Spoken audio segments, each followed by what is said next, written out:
Okay, cool, guys. So it's being recorded from now on. And as usual, before we delve into the webinar, I would love to say that this webinar has been organized by the Weekly Fasting Group. It's a very big international WhatsApp group, and our purpose is to cultivate the habit of fasting for 24 hours a week at least. Some people extend it to 36 hours and further. And some people do it for spiritual reasons, others do it for health reasons. So each person has their own reasons. But this group is very successful, and we fast as a team. And that's what makes it much fun every week between Friday and Saturday. So if you are watching this video later on, and if this idea appeals to you, you will find my phone number. I am the moderator of this group. But my name is Arik. The reason I rang is because guys, please put my laptop on charge.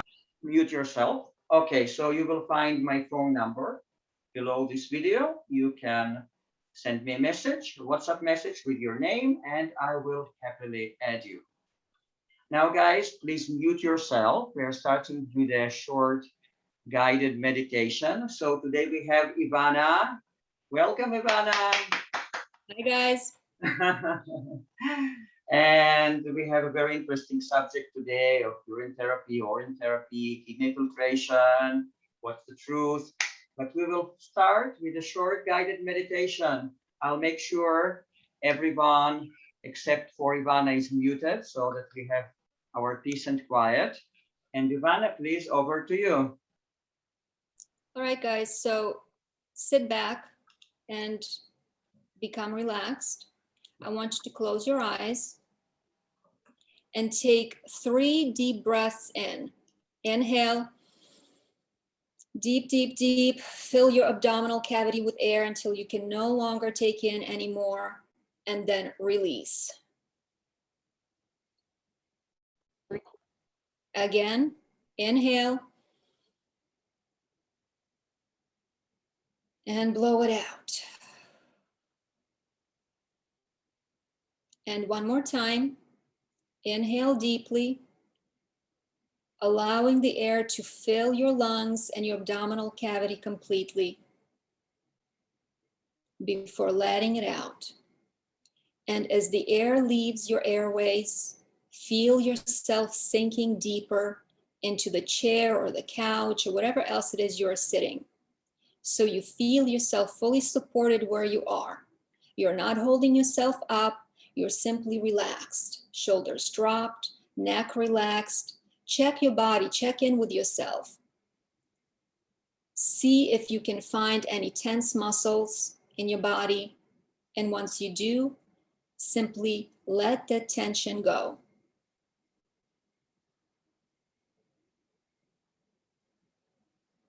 Now, I want you to focus on the center of your chest, your heart chakra. And I want you to start breathing in and out of your heart chakra. So feel the air enter from the front into your heart chakra. Pull it in, inhale, and on the exhale, the back portion of your heart chakra, find it. The air is going to come out from the back and to the front. So what you're doing, you're moving the air back and forth through the opening in your chest. On the inhale, the air comes in. On the exhale, the air goes out. Get into a nice, easy, gentle rhythm. No straining, no forcing anything. Inhale, exhale. Air comes into the chest. Air leaves the chest. Continue breathing like this for a few more breaths. Nice and easy. Inhale, the air comes into the chest. Exhale, it leaves your chest cavity. Now, as you continue breathing, with every inhale, you're going to expand that heart center. It's almost like a circle of energy that grows and expands with every breath you take in. And as it grows and expands, it encloses more and more of your body.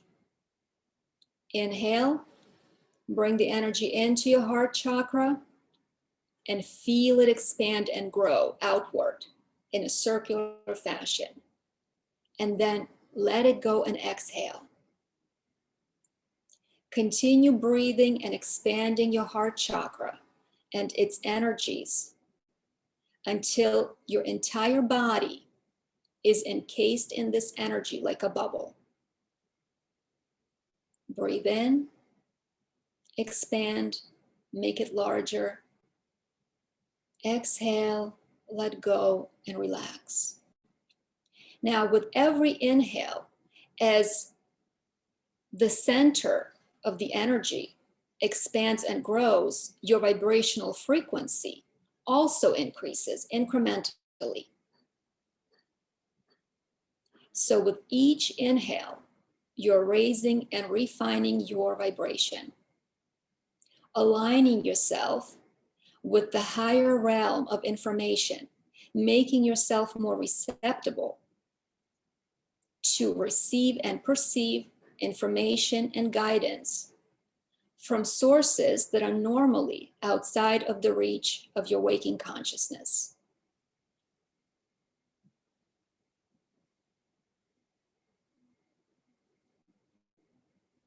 Now, as the energy expansion has reached its peak and your entire body is enveloped in the energy of your heart chakra, I would like you to sit with it for a couple of minutes. Just relish it. Feel what that feels like. Feel what that love heart energy feels like. Continue to breathe normally, nice and easy, fully relaxed. You're safe, you're okay.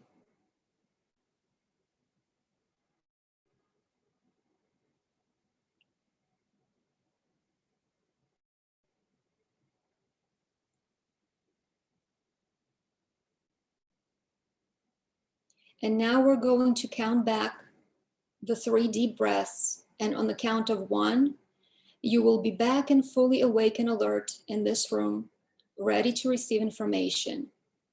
Deep breath in, inhale, all the way in. Exhale, 3. One more time. Deep, long breath in, all the way into the abdominal cavity.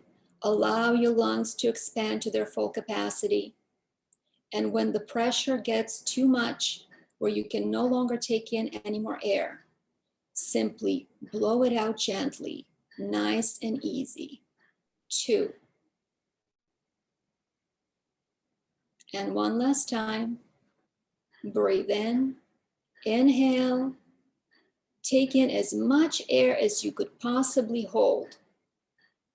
Make this a really, really big one. And hold it for 1, 2, 3, 4, and release. 1. And you're now fully back into the room where you're sitting, and we can resume our webinar. Thank you so much, Ivanna. It was You're wonderful. welcome. Now our frequencies are high. We are open to the new information. Guys, we're all aligned now. Yeah, absolutely. Guys, and I just want you to know that it's really our honor and privilege to have Ivanna here. And the idea of this webinar was born after few webinars about Orin or urine therapies with Tuche that we had previously, a few weeks ago. And then I contacted Ivanna. I asked her about the subject she would love to talk about. And yeah, and she said that she had watched those webinars and she has some thoughts to share with us. So I myself is really, really curious what we're going to talk about tonight or today. So please, Ivanna, over to you. Enlighten us. All right. Yes. So I have been looking into the urine therapy for a bit now because of how much attention this topic has been getting in the natural health community? And this is a question that I get asked quite often. Now, personally, I have never been a proponent of this modality due to my understanding that urine is the body's waste product. But I like to think of myself as open-minded, so I always leave some wiggle room for adjustment in my thinking. I mean, I've come a long way on my healing journey, and I've done a lot of things in the name of health that at the time seemed like a good idea, but in the end turned out to be complete horse manure, and in some cases caused me to really hurt myself. Like taking MMS with DMSO, for example, which are essentially industrial bleach and sulfur. And doing that damn nearly killed me. So there's always room for learning, and I can be persuaded given a good, cogent argument. My interest in the subject became renewed when, you had your recent webinar with Tucci, who is a proponent of urine therapy, which she says she's been practicing for the last 5 years. Now, Tucci claims that she's healed a number of ailments by drinking her urine, and she made her case to the group trying to explain how and why urotherapy supposedly works. First, I would like to commend Tucci for being brave and open enough to put herself out there and talk about a topic that is very much a taboo and which often invites derision and ridicule. So I have to give her credit for that. I also want to say that from my point of view, Tucci came across as very genuine, positive, and, for the lack of a better word, normal, and not at all like some crazy kook. I mean, just based on how she looks, you can tell that whatever she's doing is definitely working for her. She's beautiful with radiant glowing skin and nice thick hair, so she definitely got my attention.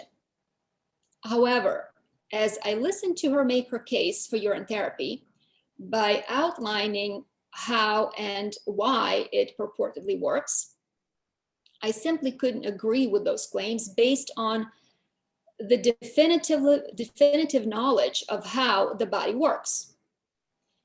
Now, I want to make clear that there's quite a lot that we and the medical community at large don't understand about the inner workings of the human physiology.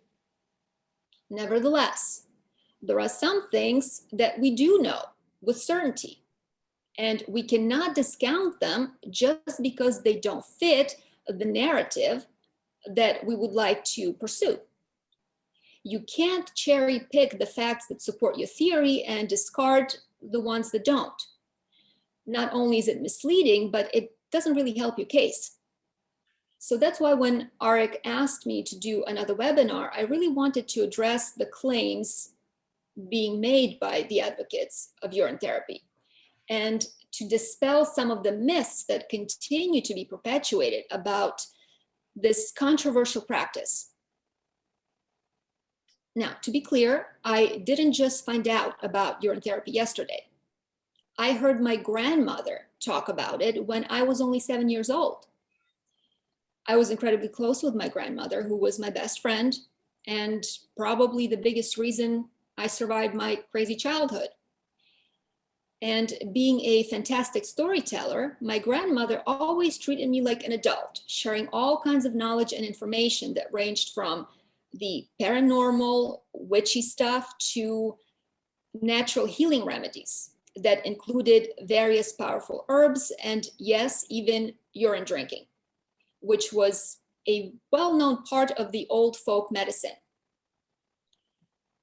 I listened to her tell me stories about the different people she knew personally who allegedly experienced miraculous healing as a result of consuming urine.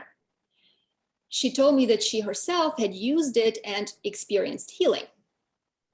That being said, she died of cancer in her 60s, so I don't know if I would view that as a ringing endorsement of the practice.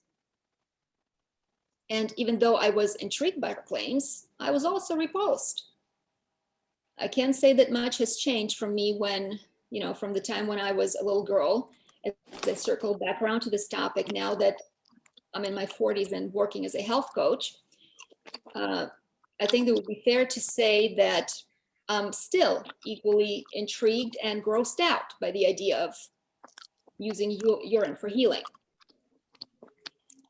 I think it's funny how that particular combination of being intrigued and grossed out can keep our human nature engaged.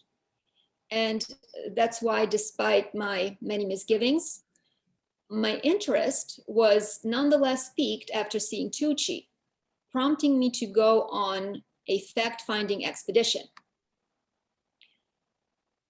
Now, before I dive into this very juicy subject, let me just say that the following discussion is not meant to be a hit job on urine therapy, though I do want to make clear that I can neither support nor reject the validity of claims made about the efficacy of urine therapy, because any evidence that's out there is anecdotal at best. Is it possible that it does do what it's purported to do? Certainly. But if that is indeed the case, then it cannot be adequately explained by the leading edge scientific information currently available to us. So I'm here to examine and sort out the veracity of the claims that are being made by the proponents of this practice, upon which the entire premise of urine therapy is based, and which they represent as facts in support of urine drinking. I'm going to give you the facts as I know them, the good, the bad, and everything in between. And each of you can then decide for yourselves what you want to do with that information. So let's take the first claim, which is that urine is sterile. I don't know why this myth persists, but this is not a debate that's open for discussion where we don't know for sure. It's been medically tested and proven a while ago that urine contains many strains of bacteria, including the drug-resistant types. At one point, it was believed that bacteria only show up in urine during an infection. But this erroneous assumption has long been confirmed to be incorrect. Our bladder contains bacteria, both beneficial and pathological, which comprise our unique personal microbiome. Therefore, we cannot continue to perpetuate disproven junk theories about bacterial composition of urine just because they happen to support other questionable theories. I mean, once upon a time, science believed that the sun revolved around the earth.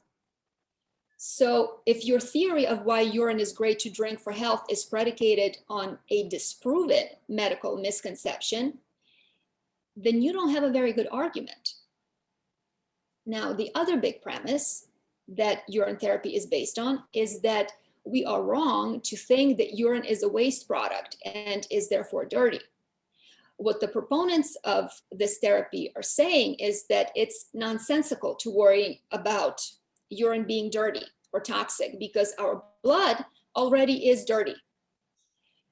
One online source went as far as to claim that by the time our blood is cleansed by the kidneys of its impurities and is turned into urine, you actually have an end product that is cleaner than blood itself. I was like, whoa, really? They claim that urine is nothing more than blood plasma, full of vitamins and antibodies and excess nutrients that the body wasn't able to utilize at that time. Moreover, they're actually equating blood and urine, saying that urine is basically blood, but without the red corpuscles. First of all, it is not at all accurate to say that blood is dirty. The blood pumping system has dual plumbing. One side handles the arterial flow, which is the clean, oxygen, and nutrient-rich blood that goes into the cells.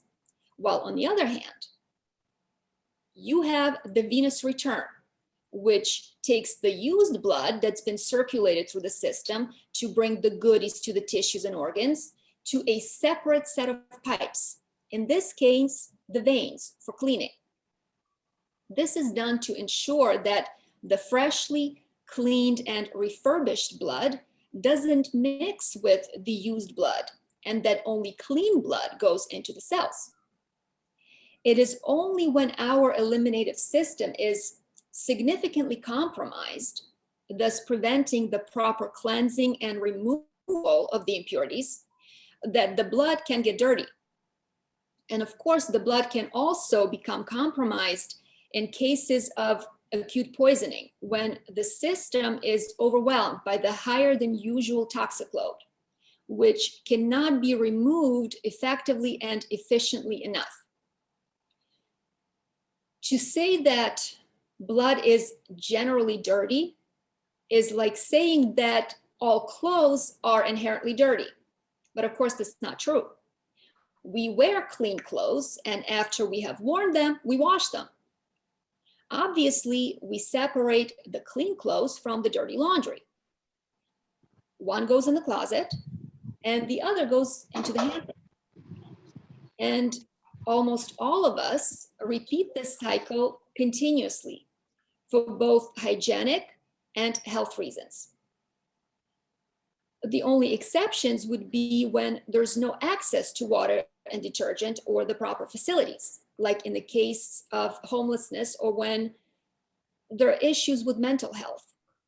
But either one of those cases would represent an aberration or a departure from the normal operating procedure.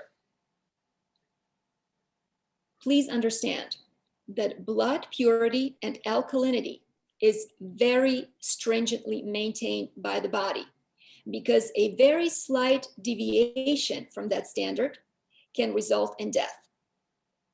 This misguided premise is predicated on the assumption that systemic toxins are dumped into the blood and are then removed through the blood, which once again is an inaccurate distortion. Since we're talking in terms of plumbing, blood is the kitchen of the body. And while some intoxication of the blood happens when it picks up lactic acid or creatinine, for example, or when the system is overburdened with a toxic load, every effort is made to restore the blood to its optimal condition. To understand what happens in the body when toxins exceed the very narrow acceptable margin, simply think back to a time when you got some form of poisoning, be it alcohol, food, or chemical, and how it made you feel physically. A blood alcohol concentration of 0.25 is considered to be alcohol poisoning, and a loss of consciousness can be expected. In some cases, this level of intoxication can also be lethal. The average blood alcohol concentration of those who did die from alcohol poisoning was 0.35. So if you consider that this relatively small amount of alcohol in the blood can kill you, and then think about the levels of toxicity found in the body of an average person who eats garbage, inhales toxic fumes, takes chemical drugs, and applies poisonous substances to their skin, none of us would be walking around if blood was dirty and constantly holding on to these toxins. As a rule, any serious blood toxicity is the result of an overburdened and stagnant eliminative system that is failing to prevent systemic poisons from spilling over and contaminating the blood. And this is precisely why blood work is not an accurate gauge of the body's state of health. To better understand this, you could think of blood as the living room of the body, and lymph as the garage where you put all your junk. So the lymphatic system deals with the junk that you don't want cluttering your nice living room, which in this analogy is the blood system, so that it can always look nice and neat and ready for the unexpected company or a blood test. I also want to challenge the claim that urine is a clean treasure trove of goodies rather than a waste product. If this were the case, then we wouldn't be testing urine for drugs, mold, and heavy metals. Other commonly found toxic substances that routinely show up in urine are acetone, herbicides, phthalates, and dioxins, which are highly toxic compounds used in manufacturing of herbicides and paper bleaching. While it is true that urine contains antibodies, it also contains antigens, which are harmful substances whose presence elicits an immune response. And this response is called inflammation. So I don't know what these people are talking about, saying that urine is clean, sterile, and doesn't contain waste. The other shaky pillar holding up the urotherapy hypothesis is the claim that urine is basically purified plasma. While it is true that blood gets filtered through the kidneys and there is a plasma byproduct contained in the composition of urine, it's not actual plasma. If urine were plasma, we wouldn't be donating blood, but instead we'd be peeing in a cup. Urine is not plasma in the same way that cake is not flour. While cake does contain flour, no one would put two side by side and claim that they're one and the same.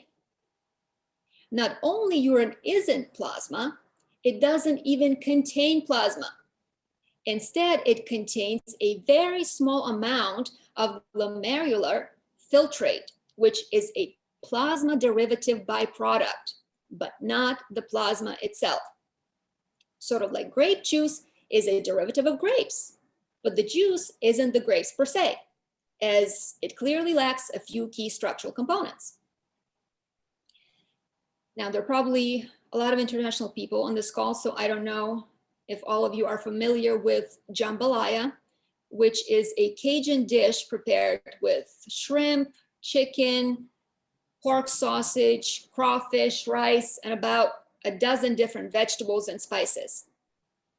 Now, let's say that you have a 10-gallon pot of jambalaya, and you add a teaspoon of grape juice to it and stir it in with the rest of the stuff. And I'm using grape juice as the metaphor for the glomerular filtrate. Would it then be accurate to say that when you're eating jambalaya, you're essentially just eating grapes? Not unless you're crazy or a big fat liar. Similarly, when you're drinking urine, you're not drinking filtered blood plasma. In reality, your urine is a hodgepodge or a jambalaya of all kinds of stuff with a tiny bit of grape juice blended in. Urine is 92% water, and the remaining 8% is comprised of 3,079 different chemical compounds, most of which haven't even been identified yet.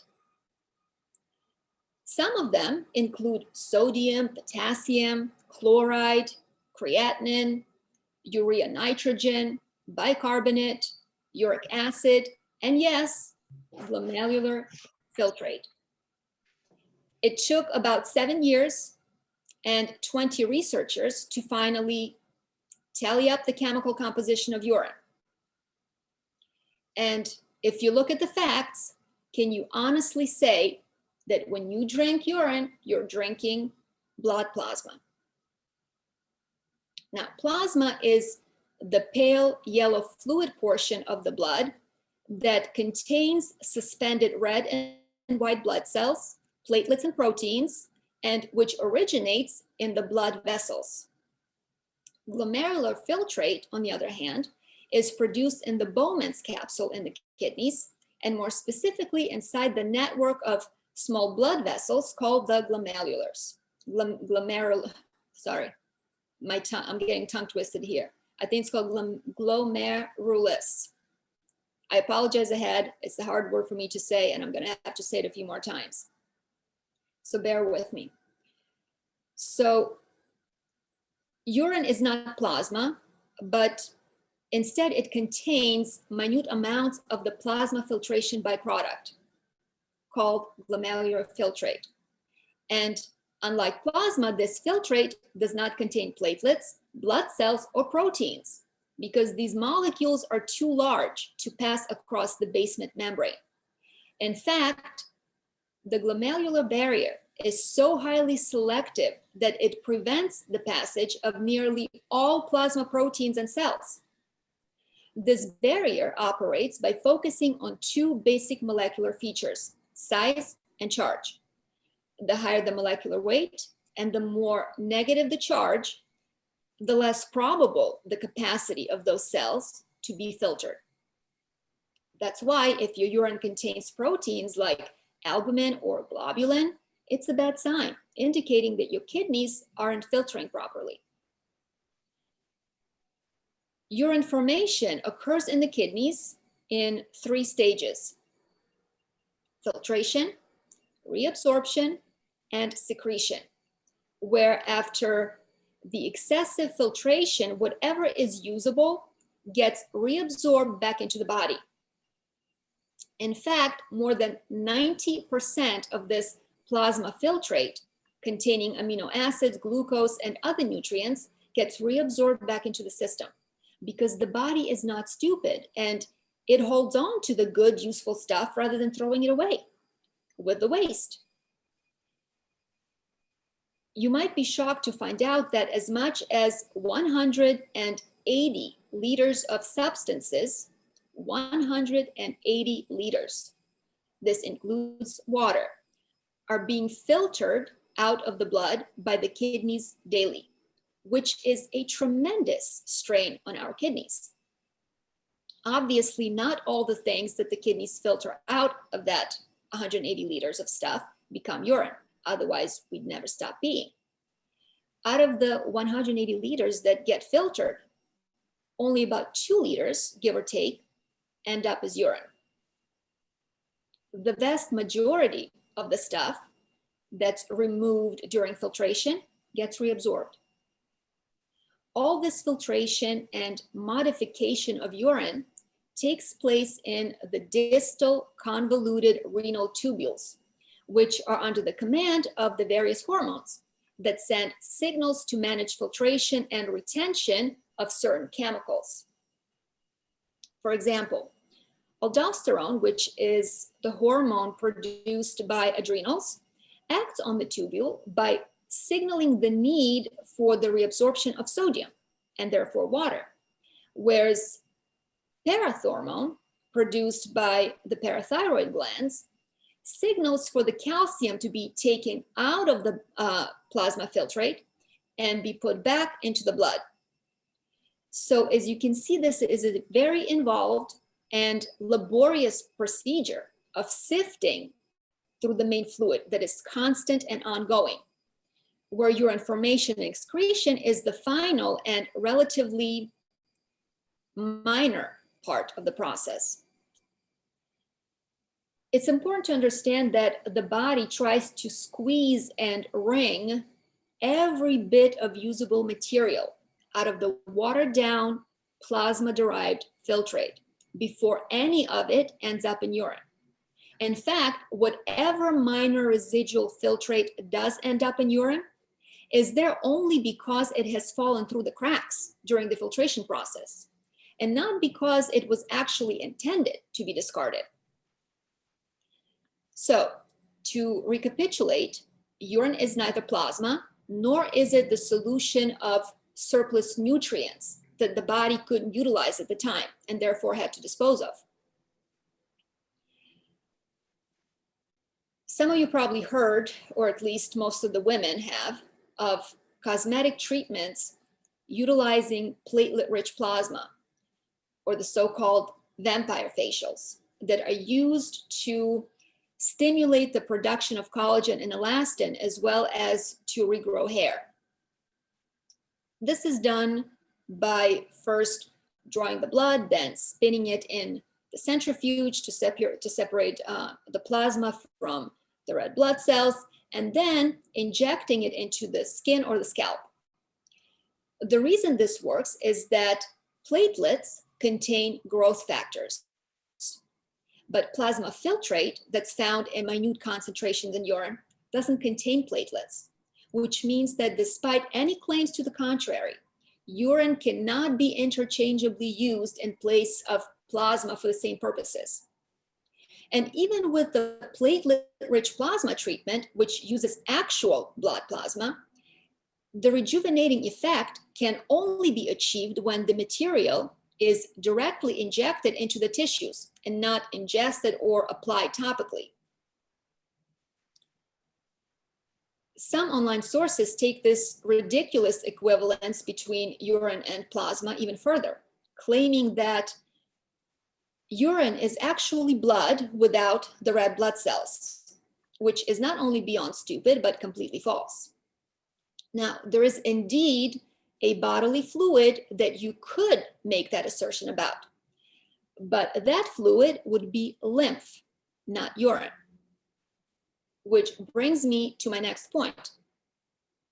The proponents of urine therapy talk a lot about the blood and its filtration, but they seem to completely ignore and dismiss another vital aspect of our physiology that's of paramount importance. You see, we have another chief systemic fluid that operates through a separate vascular network that's 4 times larger than the blood system, and that is lymph. And unlike blood, lymph is where toxins get dumped because being a lipid-based fluid, it can maintain a stable pH and can buffer the acidic and corrosive nature of systemic waste. So here's the truth about lymph. Lymph is 60% water, and the rest of it is lipids, fat solubles, and proteins, along with white blood cells and macrophages. That 60% water-soluble portion has basically the same composition as blood minus the red corpuscles. The pH of lymph is 7.4, which is the same as that of the blood. The pH of urine, on the other hand, is 6.2. And as I already said, it lacks quite a few key components that are present in both the blood and lymph. So equating urine with blood, given the chemical comparison between the two fluids, is perplexing, to say the least. While you may draw some parallels between blood and lymph, you certainly cannot put urine in the same category, because one of these things are not like the others, and it's quite obvious which one of them doesn't fit in. I don't know, maybe this whole thing is a case of mistaken identity, an innocent misunderstanding that stems from erroneously equating blood with urine rather than lymph. The irony is that they don't even believe that lymph is filtered through the kidneys, while attributing to urine qualities of lymph, which urine does not possess. From what I've read, the urine people don't even factor the lymphatic system into the equation. Maybe they pretend that lymphatic system doesn't exist so that they don't have to explain which organs filter and clean lymph. I mean, where do you think all that garbage goes? Narnia? Lymph is also filtered through the kidneys. And we know this because when the body finally starts to mobilize stagnant lymph and eliminate it, we start to see a thick sediment in the urine, which only confirms that blood isn't the vehicle for systemic toxin removal. Otherwise, we'd be seeing sediment in urine all the time. I've shared this before. Ever since I started doing the heavy metal detox, I am seeing metallic residue in my urine. that was not showing up there prior to chelation. So once again, here's evidence that body removes unwanted materials and residues through urine. Now, I know that the objection from the other side of the argument is that even though kidneys filter the blood, all systemic toxins first go through the liver, which traps them there and then expels those toxins into the GI tract so that they can be removed. But if you believe that cellular waste that's produced daily by 100 trillion cells gets removed through the intestine, then, my friend, you must lack basic understanding of human anatomy and physiology. Either that or you're smoking something. Let's say, for the sake of the argument, that this is true. What is the pathway through which the liver can dump anything into the GI tract? I'll give you a hint. There's only one. And that is via the bile duct. But if that assertion is true, then you've got yourself a whole other problem.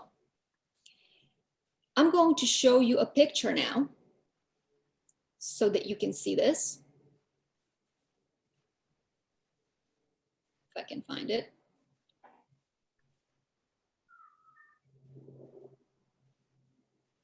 Do you see the picture? Mm-hmm. Right, yes. All right, so you see, here's your liver, right? Here's the bile duct. And here it enters the intestine. Now, it enters the intestine in the duodenum. It says right here, duodenum of the small intestine. See that? Mm-hmm. Okay. So let me stop sharing so I can get back. Now, the problem with this is that duodenum is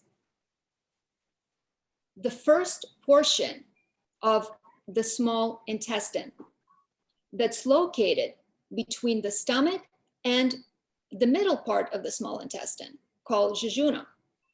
Duodenum is the first stop for the food after it exits the stomach, and where it then mixes with bile from the gallbladder and digestive juices from the pancreas. So the initial stages of food breakdown and digestion take place in the duodenum. The obvious problem here is that anything that the body digests, it also absorbs.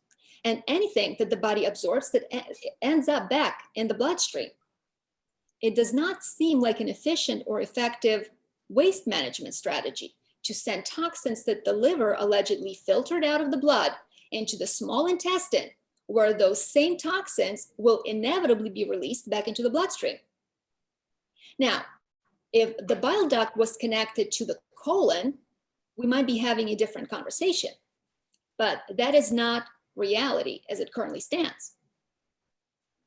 If you did not skip any history classes in middle school, then you probably remember that in the Dark Ages, people were dumping their bodily waste into the rivers and then proceeded to drink water from the same source. And then they were scratching their heads thinking, gee, why is everybody getting the plague? You see, your digestive system is your kitchen and your eliminative system is your bathroom. And there's a very good reason why kitchens and bathrooms have to be kept separate, because you cannot dump shit in the kitchen, just as you cannot dump toxic waste into the digestive system without suffering dire consequences. I'm sure that if you've ever ingested anything that was spoiled, impure, contaminated, or chemically toxic, like bleach, then you know what happens, and it is not fun.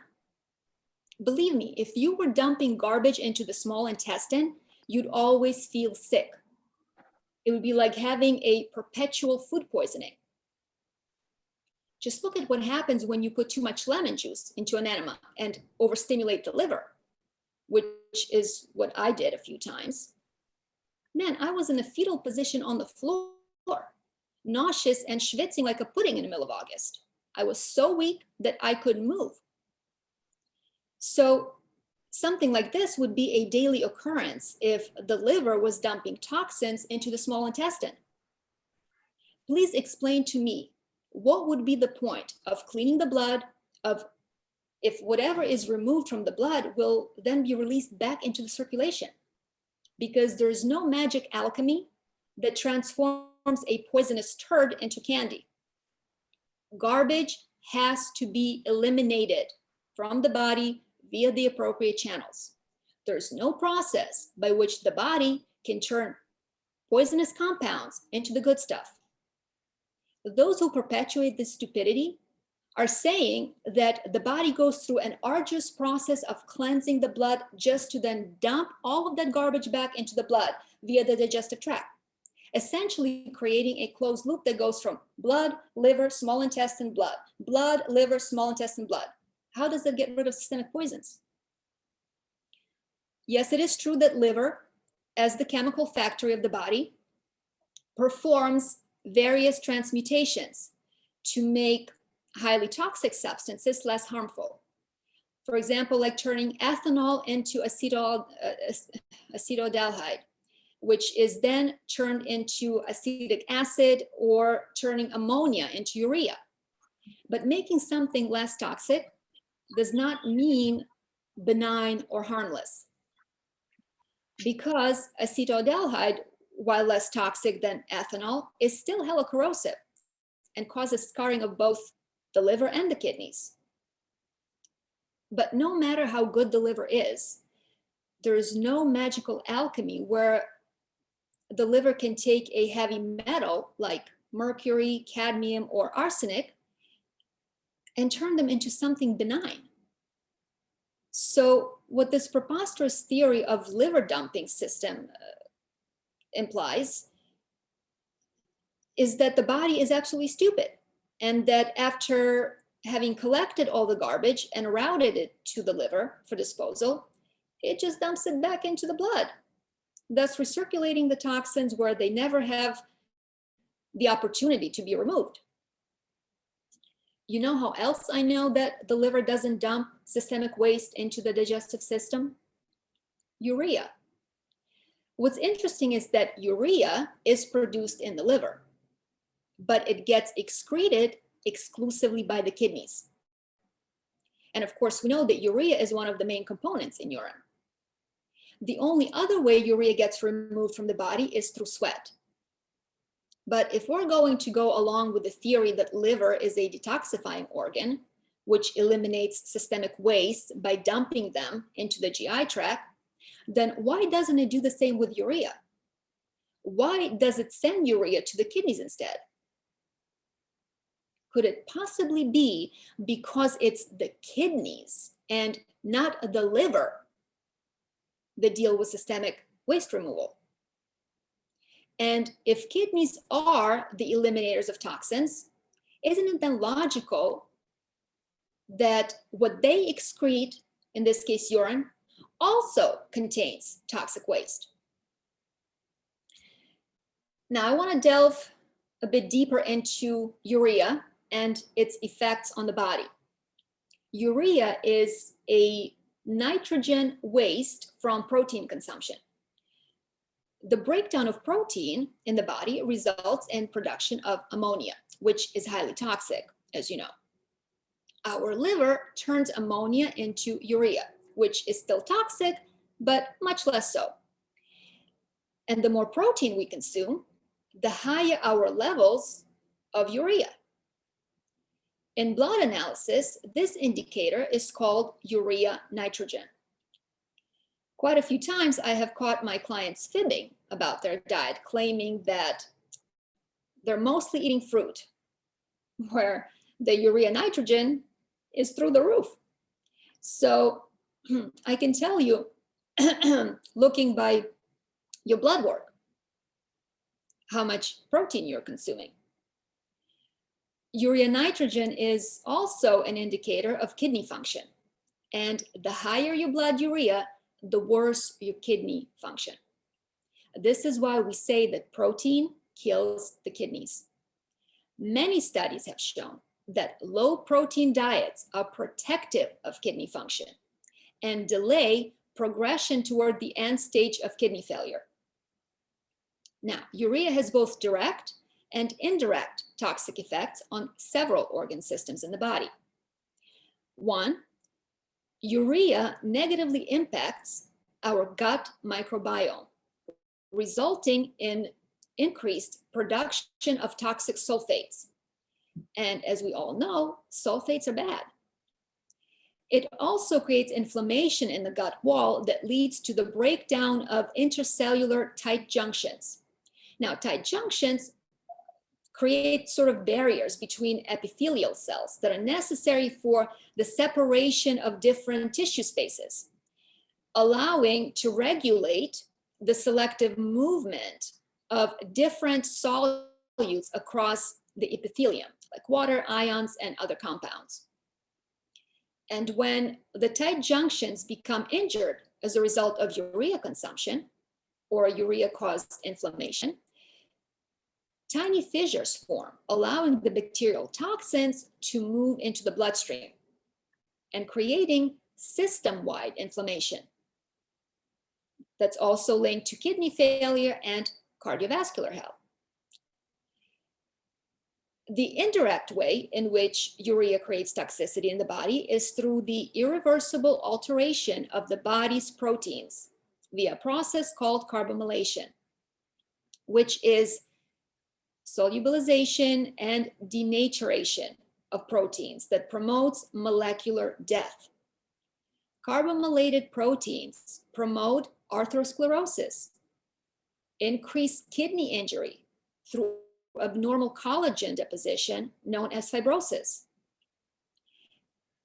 They also worsen anemia by impairing the function of erythropoietin, which is the hormone secreted by the kidneys to signal to increase the production of red blood cells when oxygen levels within the tissue drop.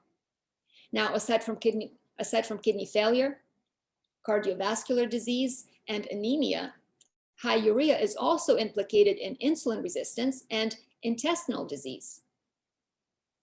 And what makes things worse is that some people collect their urine and age it, so to speak, and then heat it so they can use it in enemas or for bathing. But when you heat urea, you convert it back into ammonia. So what you're actually putting in your body is ammonia. And as I already said, ammonia is even more toxic than urea because ammonia is smaller and more volatile. It raises the pH in cells as well as in the bodily fluids to toxic levels. Not only that, but formation of ammonia itself comes at a cost because it requires large amounts of ATP, also known as adenosine triphosphate, as well as water to dilute it out of the system.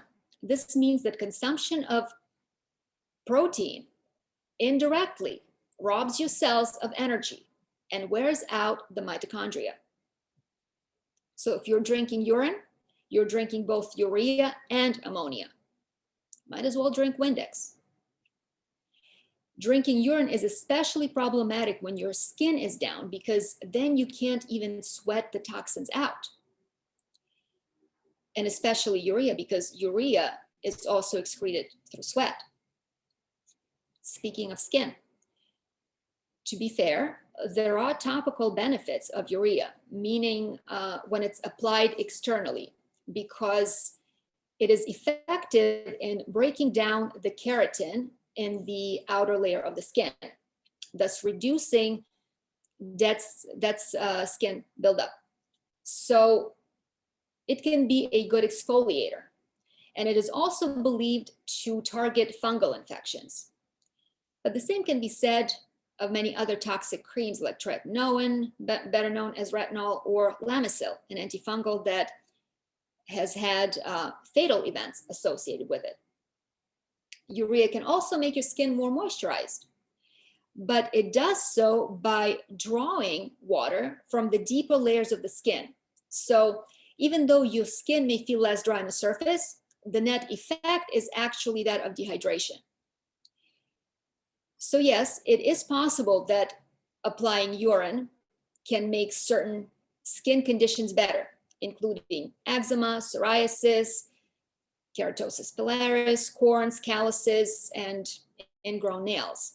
However, urea that is used in skincare is very different from what's in your urine. For one, it doesn't actually come from urine, but is artificially formulated in the lab to mimic the chemical structure of the urea that's found naturally in urine. Additionally, urea in skincare is also in the form of a crystalline powder, not a liquid. Not only that, urea requires another chemical vehicle of delivery in order to be able to penetrate the skin. So it's not so simple as just to put urea on your skin. You need a delivery system. And that's why urea that's found in creams and ointments is not exactly the same as the stuff you pee out, because it's been altered and mixed with other chemical agents to enhance its action. But I also think that using what pharma is doing by adding known deadly toxins like parabens and phthalates to skincare to support the veracity of urine therapy simply goes against the grain for me. I saw one holistic coach on Instagram trying to make the case for urine therapy by saying that urine is so good and safe that even the pharmaceutical companies use it. That almost gave me whiplash. I was like, pick a lane, lady. You can't simultaneously hate big pharma for hurting the population with harmful chemicals and then hold it up as the standard of what's good, effective, and safe. Because pharma probably kills more people than wars nowadays. Especially we're talking about Premarin, which is a menopausal drug made with horse urine that's causing endometrial cancer in women. So not a good selling point, if you ask me. Urea is also used to treat low sodium levels. So if you're edemic, means you retain water, you have swelling, or if you have high blood pressure, this could pose a problem for you. Though when drinking urine, this will largely depend on your unique chemical profile. Some people may have abnormally high potassium in their urine, which can be especially problematic for general kidney function. I would say that in general, drinking urine or taking urea as a pharmacological medicine can cause electrolyte problems like mood changes, confusion, muscle pain or weakness, irregular heartbeat, dizziness or fainting, increased thirst, seizures in some cases, feeling tired or weak. You can lose your appetite, have dry mouth, upset stomach, it can cause nausea, and inability to produce or pass urine. This is important because some people who start to drink urine find this to be the case. And I believe that this particular thing happened to Sean Anthony Walsh, who did a webinar for Frederick's Dry Fast group. He had experimented with dry fasting and urine drinking, where he tried looping his urine, but he couldn't continue because he simply stopped producing urine. I know that it sounds like I'm a critic and a denier of urine therapy, but I'm not. What I am, however, is a critical thinker. And so far, I haven't come across a cogent, plausible explanation of its purported healing benefits. The crazy thing is that I don't even need one, because when I saw Tucci looking fantastic, I was like, girl, tell me more. Something is clearly working here. But when she started explaining how it supposedly works, that's when it all went sideways for me. You see, prior to this, I never bothered looking into the reasoning that's being put forth by the proponents of urine therapy. Usually when clients ask my opinion about it, I only consider what I know about the anatomy and the function of the body. And based on that, I simply tell them that I don't see how it could work. So until Tucci's webinar, I was not even aware of the ridiculous claims that are being used to prop up urine therapy. If you said to me, look, we don't know how or why it works, but we do know that we see tremendous results. And then you show me people like Tucci with glowing, radiant skin and beautiful hair who feel amazing and have resolved multiple health issues, then you got my attention, because I'm actually quite comfortable in the space of, we don't know why or how, but here are the results. Because I am well aware of how limited our knowledge and understanding is and how much we still haven't figured out. But when you base your case on the house of cards built from easily disprovable misconceptions, like that the urine is sterile blood plasma, or that the body removes systemic waste by dumping it into the duodenum, that's where you lose me. So if urine therapy does work, it is not because it's ultra pure sterile blood plasma. There must be some other mechanism at work that, based on what I've been able to learn so far, no one has figured out quite yet. To be fair, we cannot rely on the medical information alone as the be all and all, with the exception of the cases where it's so blatant that you simply can't argue with it. Like the fact that urine is not sterile and contains hazardous waste, which can easily be confirmed through simple testing. That being said, you'll be hard-pressed to find any clearly summarized textbook information on lymph filtration by the kidneys. Most of the info out there is put out by the so-called alternative sources like Dr. Morse and some other naturopaths. But I would not want to cite those sources, because doing so would put me in the same position as the people who cite unchecked stuff that's being propagated on the websites of urine therapy users, who, in my opinion, are distorting and omitting facts to suit their theory. And even though you may not be able to enter lymphatic filtration by the kidneys into Google or some other search engine and get a clear, concise summary describing the process, it doesn't mean that the information isn't out there. You just have to look deeper. I am going to link an articles in the video description on kidney lymphatics and interaction between the lymph and the blood system.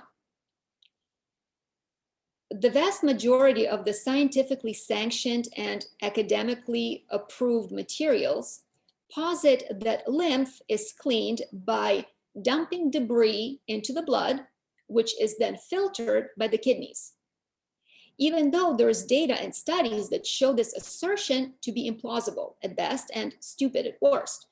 And we've had scientific observations that prove it to be false.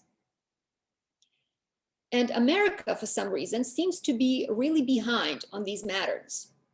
In this country, a classically trained doctor is taught that having sediment in urine is bad and is a sign of an infection or parasites. When I first came across Dr. Morse's teachings, he touted the info on the lymphatic system and kidney filtration as his own personal discovery that was new and revolutionary. It was certainly new to me, as it is to most people in this country. But being able to read and understand Russian, I've uncovered that there isn't anything new about it, at least not to the Russians, and that the relationship between the kidneys and the lymph has been well established among their naturopaths, who properly classify sediment in urine as waste material that's filtered and removed by the kidneys. So why such mystery and lack of information surrounding this very important subject?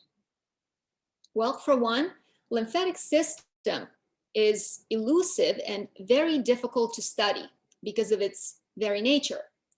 Both the vessels and the fluid are clear, and they can only be observed in action in living subjects by injecting various contrasting agents, which are very toxic to the body. thus raising safety issues along with ethical implications. It's not possible to study the lymphatic system on cadavers because in a dead body, lymphatic vessels are invisible. A renal lymphatic system was first discovered in 1787. Yes, 1787, when Paolo Mascagni injected mercury into the kidneys of cadavers. Of course, we can't go around injecting mercury into the tissues anymore because now we know better. But all kinds of dyes have been used intravenously into the renal tissue to examine it microscopically. What is known and accepted is that the blood is cleaned when it passes through the lymph nodes. There were also studies conducted by the National Institute of Neurological Disorders as recently as 2017, where contrast dye was injected into the brain to observe for lymphatic vessels with the help of an MRI. They use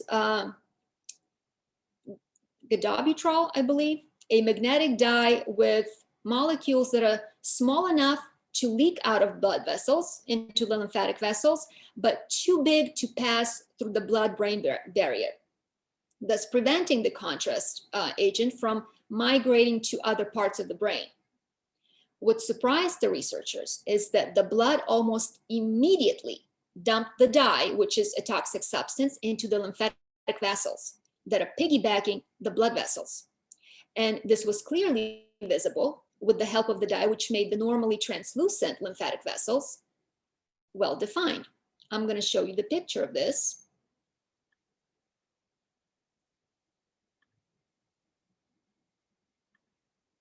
Can you see it?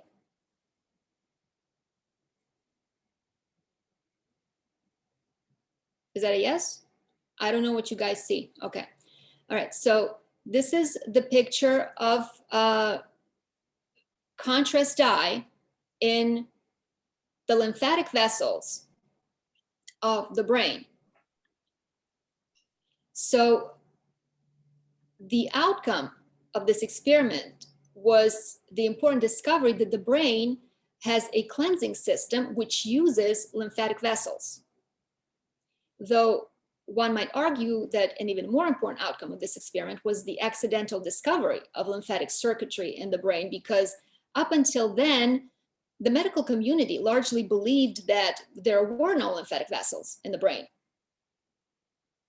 Yes, the medical community thought that arguably the most important organ in the body was devoid of lymphatics and had no ability to clean itself.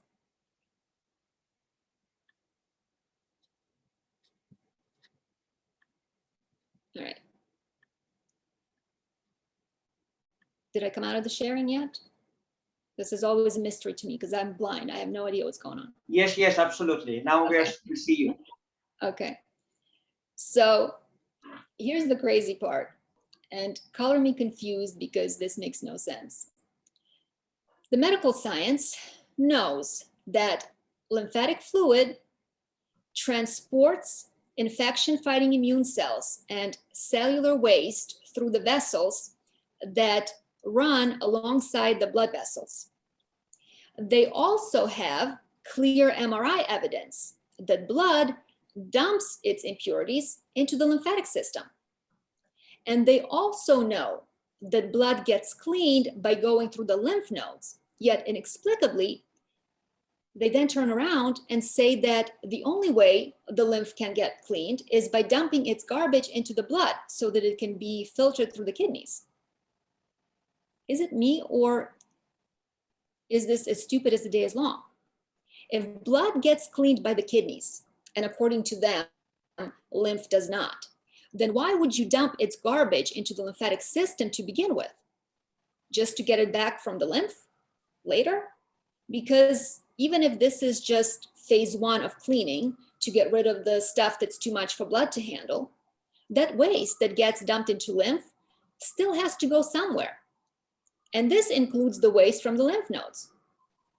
So like Ori said, short of a magic hatch that leads to Narnia, there has to be an exit point for all that stuff out of the body. and out of the lymphatic system.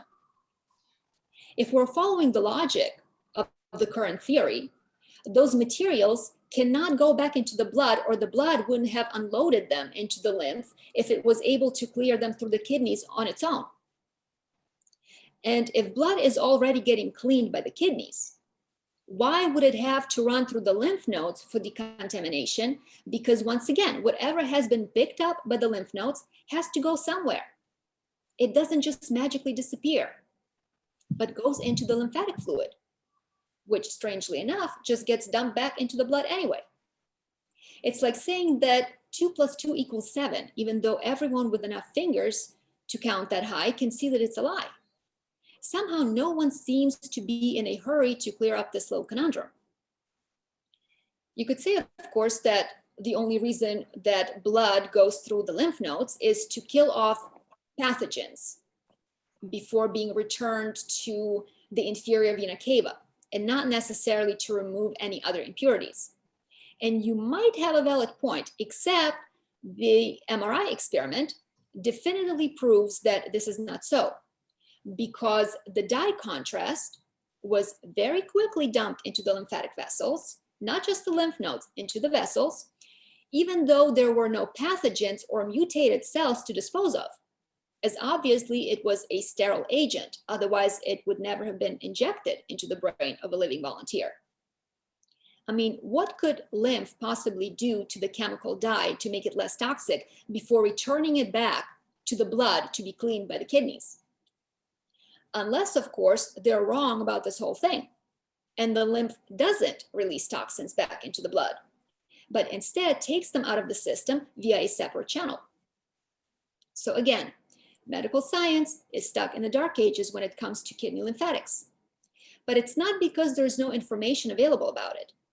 I'd say that it's more due to the complacency and general lack of curiosity, or perhaps even due to the lack of funding. Because usually studies are sponsored by pharmaceutical companies whose goal is to create sellable products in order to make money, rather to advance science for science's sake. So the information and research linking lymph filtration to kidneys and their function is already out there, though it's not getting much attention. Now, believe me when I tell you that this stuff was not easy to find, and it took some doing on my part. But as I like to say, finding information is my superpower, and if it exists, I will find it. I'm going to post the link, like I said, of this study that explains and illustrates kidney lymphatics in the description underneath the video when I post it on my channel.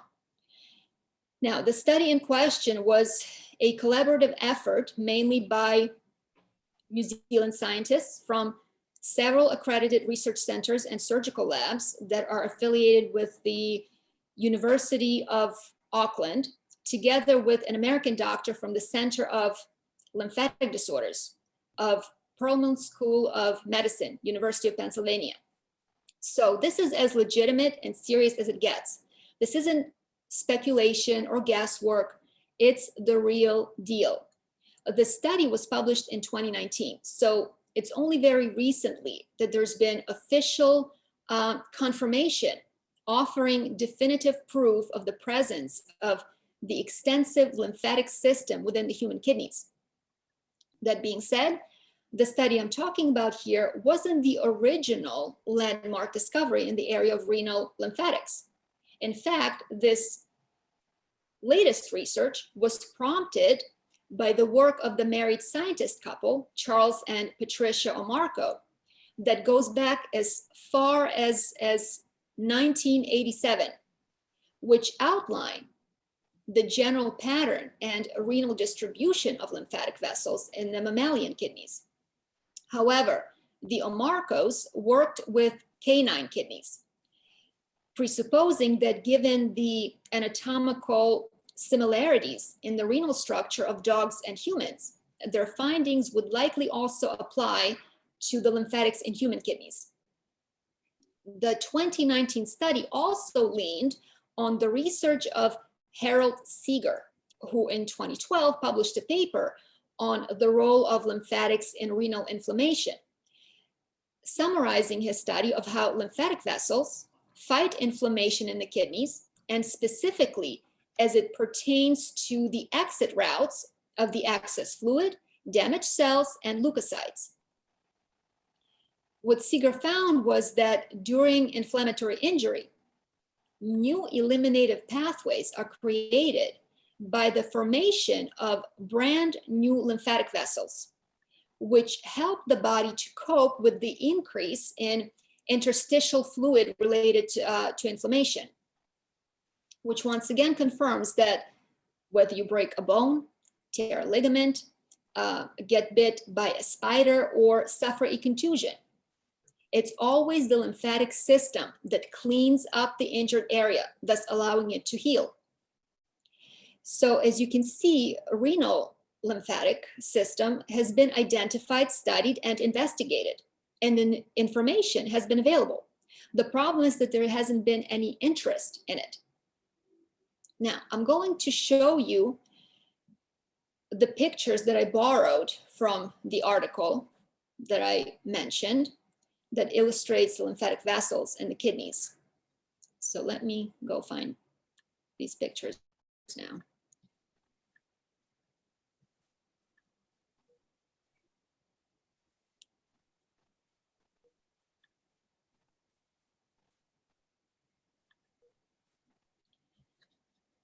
Okay.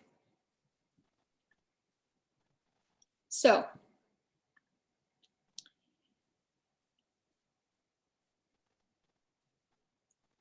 I don't know if you see in the top left corner, marked as A, here you have the general lay of the land of kidneys and the main blood supply.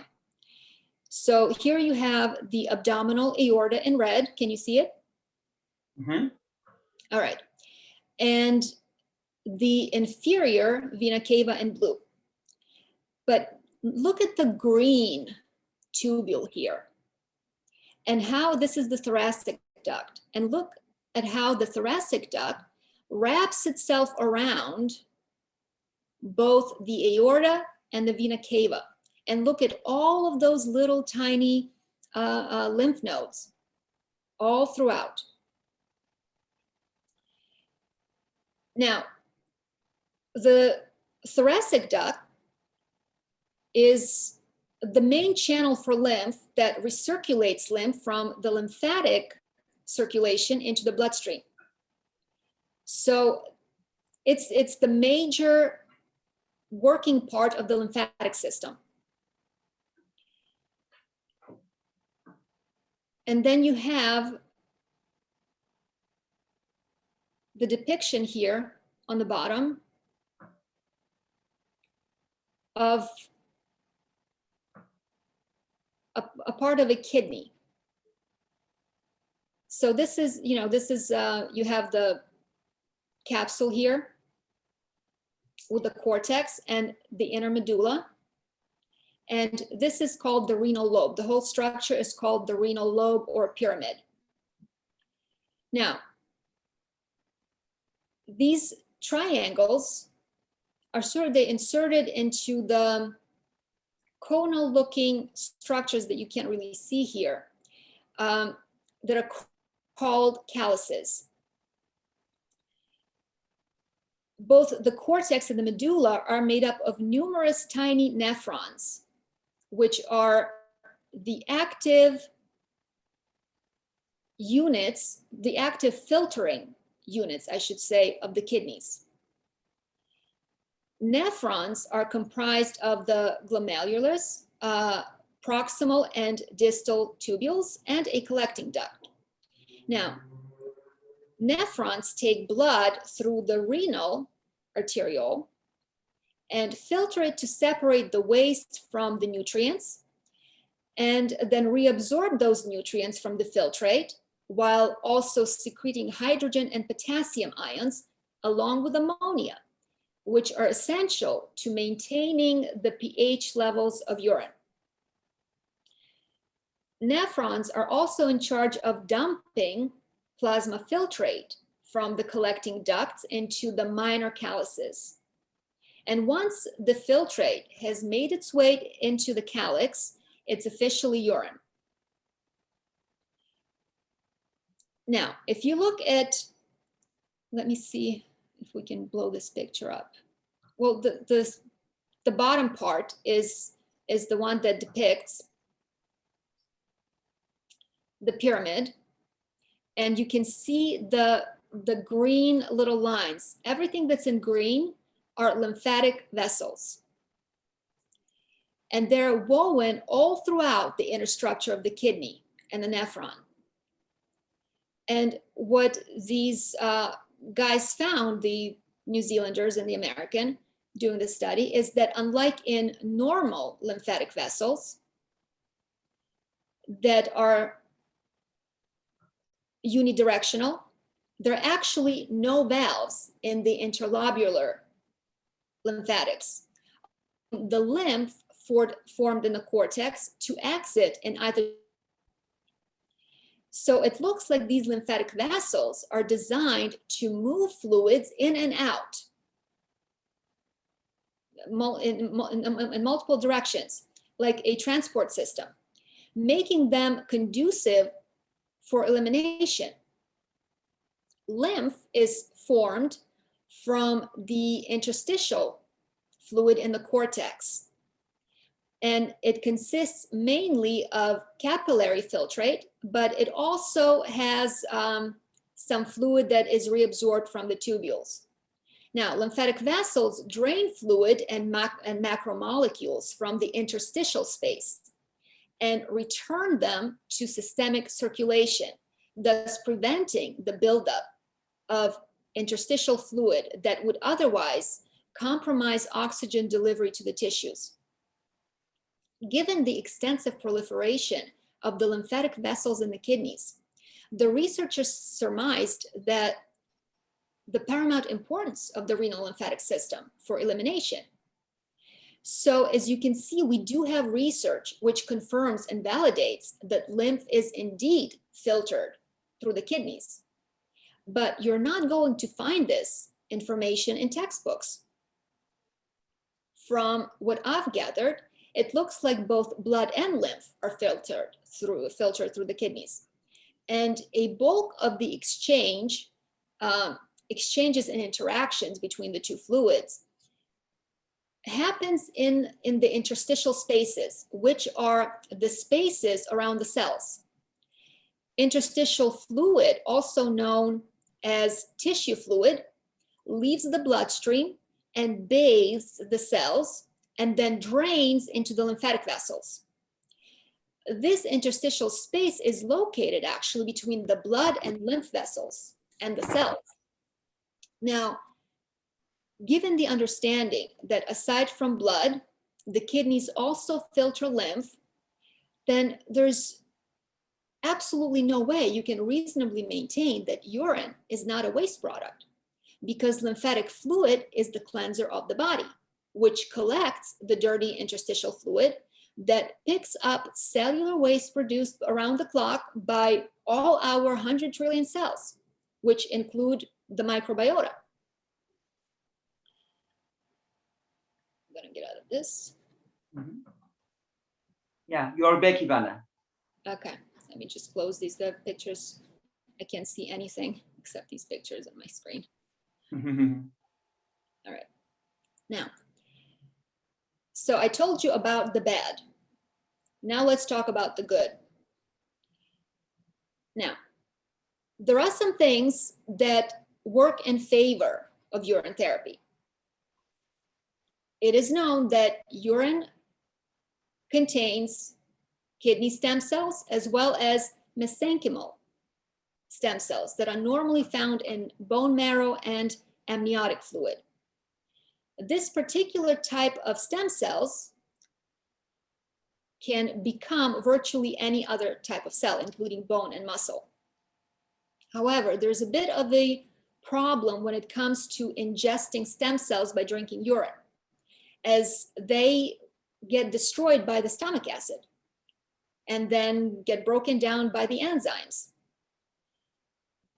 I could see it having a benefit if you have a mouth or a throat ulcer or some other sort of disorder. It is conceivable that upon ingestion, the stem cells might have an effect similar to that of the glandulars, though it's a bit of a stretch. Then you have a similar problem when it comes to applying stem cells topically, because the molecules are too large to penetrate into the dermis, which is where you have to get the stem cells to proliferate new cells, because new skin cells are formed in the dermis. Now, applying urine to cuts and open wounds would be more effective because the stem cells then would have direct access to the injured tissue. Another way to drive those stem cells into the dermis would be by using a derma roller to puncture the skin.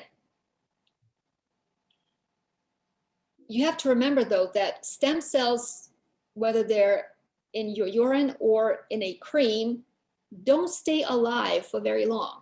So if you're aging your urine, those stem cells are long gone and dead to do anything for you. So fresh urine would be best if you want to reap the benefits of those stem cells. It is true that urine-derived stem cells have been successfully used in a lab to grow a tooth.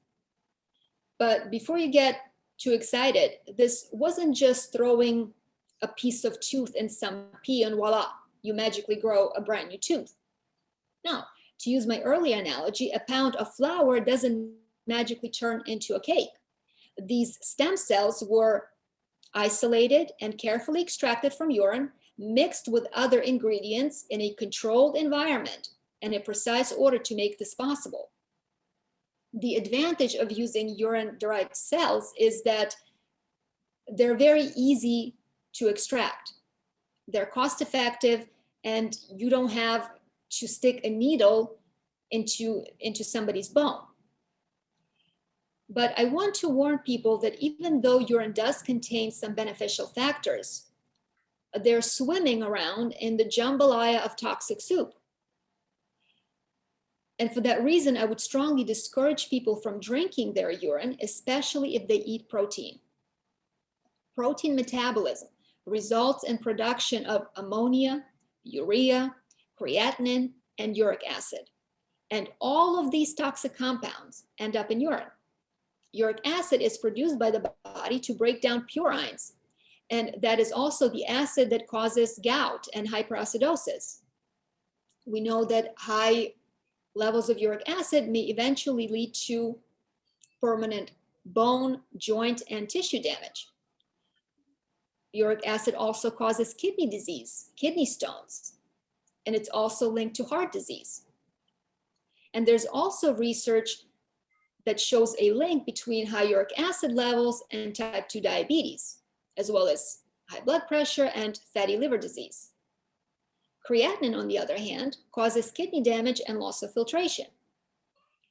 So you have to factor all of these things in before you decide to drink urine. When we look at success stories of people who have benefited from urine therapy, like Tucci, it's important to know that Tucci has been raw vegan and primarily fruitarian for 7 years. So then my question here is whether it's really the urine drinking that's keeping her well, or is it the cumulative effect of her diet? What if it's not urine that deserves the credit, but rather that her healthy diet actually helps her to buffer any potential negative side effects of urine drinking? Because remember, correlation does not necessarily equal causation. One thing I can tell you for sure is that the quality of your urine is highly dependent on the quality of your diet and what you put on your skin. If you're drinking coffee and alcohol, if you're taking chemical medications or smoking, and it doesn't matter what you smoke, smoking of anything creates combustion in the body and creates toxicity. Drinking urine is more likely to do harm than provide any health benefits. I certainly would not advise drinking it if you're detoxing and getting sediment out. In one of the dry fast webinars, Dr. Filano was asked about urine therapy, and I partially agree with his answer. Now, I don't recall if this particular piece of information was accurately translated, because translation of that particular meeting was pretty janky. He had two of his own people translating, and it was pretty chaotic and sometimes inaccurate. But what he said, and I want you to listen carefully here, what he said was that if you are eating a complete, well-rounded, healthy diet, which in his understanding contains animal products, eggs, dairy, then you cannot, emphatically cannot, drink your urine, because it will contain too many toxins. But if you do a dry fast, and after you break it, you stick to eating watermelon for a few days, then you can drink that urine because it will be free of contaminants. First of all, someone needs to explain to me how a so-called healthy diet that's good for you leaves you with acid ash, making urine unfit for consumption. While what Filano believes to be an unhealthy diet of fruit leaves your pee clean and toxin-free. It shocks me to no end that he consistently says things like this, and no one ever stops him to ask a clarifying follow-up question about it. How could dirty burning fuel that leaves toxic soot and exhaust behind be possibly considered healthy or beneficial? I don't know, maybe I'm just too stupid to figure this one out. I do agree, however, that the safest and most beneficial way to go about urine consumption would be after a dry fast. Now, Filano said that a 3-day fast will suffice, but I would say that a much longer period of fasting is necessary. I believe that the best quality urine would be produced after 11 days on a dry fast, because after 11 days, the body stops expelling sediment in urine completely. And this applies to everybody across board. The same way that everybody experiences an acidotic crisis within the first 3 days, then the second crisis between days 8 and 9, everybody also stops producing sediment after 11 days. Because at this point, your body has been cleansed to some extent. And after you break the fast, if you only consume fruits and some vegetable juices, then your body will only be producing alkaline ash. We also know that after we break a prolonged dry fast, the body starts pumping out stem cells like crazy, which will also increase the concentration of those mesenchymal stem cells in your urine. Another thing to consider is that water is information, and the human body is more than 70% water.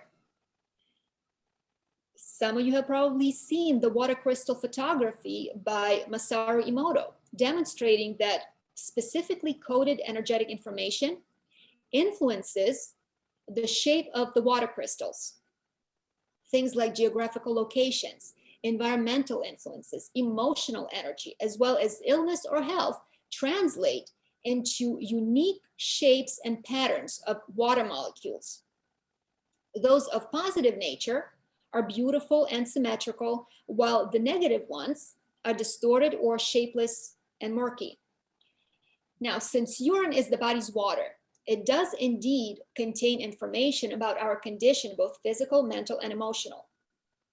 One other assertion touted by the proponents of urine therapy is that urine is healing because it contains the uniquely personal chemical profile of the individual that includes tailor-made antibodies and all the things that that specific person needs. Yes, everyone's urine has a unique chemical profile, but when your body is in the state of imbalance or dis-ease, that state also translates to the chemical and energetic blueprint encoded in your urine. If your urine's blueprint is that of sickness and imbalance, how does putting it back into the system help you? It doesn't. You would need to consume urine that's still your own, but that has now been somehow reconfigured or upgraded to contain different information that's reflective of a healthy profile.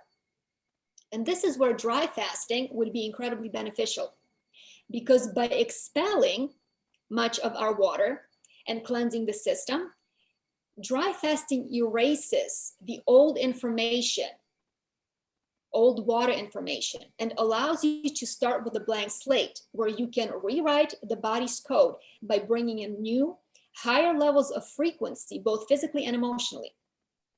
And those who practice prolonged dry fasting know that this happens as a result of the emotional cleansing we experience during the fast, which is why it's so important to work on our spiritual development and raising our vibration while we fast. So what inevitably ends up happening is that our urine after a fast now carries different information, which is superior to what it contained prior to the fast, which is another reason, well, I would say that if you're going to drink urine, do it after a nice long dry fast. Now, look, I know that those who like this modality are going to continue to drink their urine. My intention was not here to change anybody's mind or to convert anybody. Because in my experience, when people decide on something, they usually stick with it. This was more for people who are still on the fence, who were not sure, who didn't know what's true, what's not true. So it's more for them. But, you know, I am happy to open this up to a discussion. If you have comments or questions, let's hear them. Okay, guys, so you can just unmute yourself. Let's start with the verbal questions. You can just unmute yourself and ask. Then we also have a few questions in the chat. And also, Ivanna, I forwarded you a few questions from the group. Maybe you have already addressed them. You just see if you have anything to add to that. So guys, do you have any questions? So I'd like to give a preference to people who are here. Sure, sure. Because what I find is that when people submit written questions, usually there's missing information, and unless they're here for me to be able to ask them questions, then I can't really answer them appropriately. So it's always best when we can have a dialogue, because I may need additional information. Absolutely, absolutely. So guys, please ask your questions if you have any. If not, we will read the questions from the chat.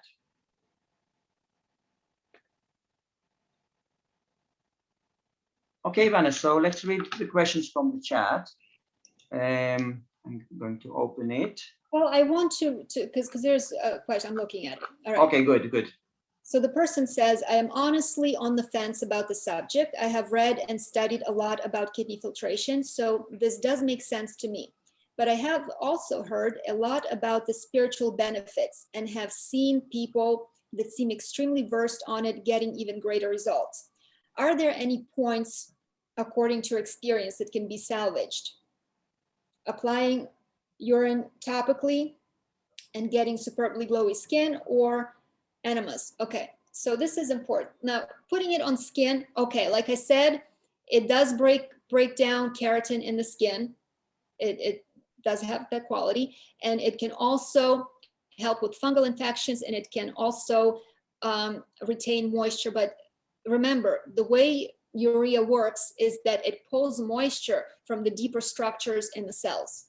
So it's like robbing Peter to pay Paul. You see, the surface looks more moisturized, but then you're losing moisture in deeper structures. Now, I do want to address the enema thing.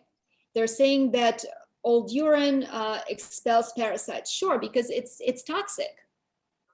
Now you heat up, so, and obviously people are heating urine up to put it up there behind, which now you turn that urea back into ammonia. So it's like you're shoving ammonia into your colon. What do you think is going to happen? Is it going to kill parasites? You bet. But that impact is also going to blow back on you too, not just parasites. So is it worth it? I don't know, not for me. And also remember, anything, when you do an enema, you're also impacting the liver. So now you're stressing your liver with all of that ammonia that you're putting up there. So now liver has to work 3 times harder to now get that ammonia turned back into urea and get to be excreted from the body. So short term, do you get the benefit of killing parasites? Certainly, but it comes at a cost.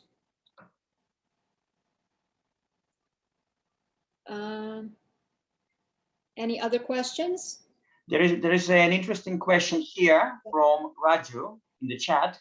Does amniotic fluid consist of urine, and do we drink it while in the womb?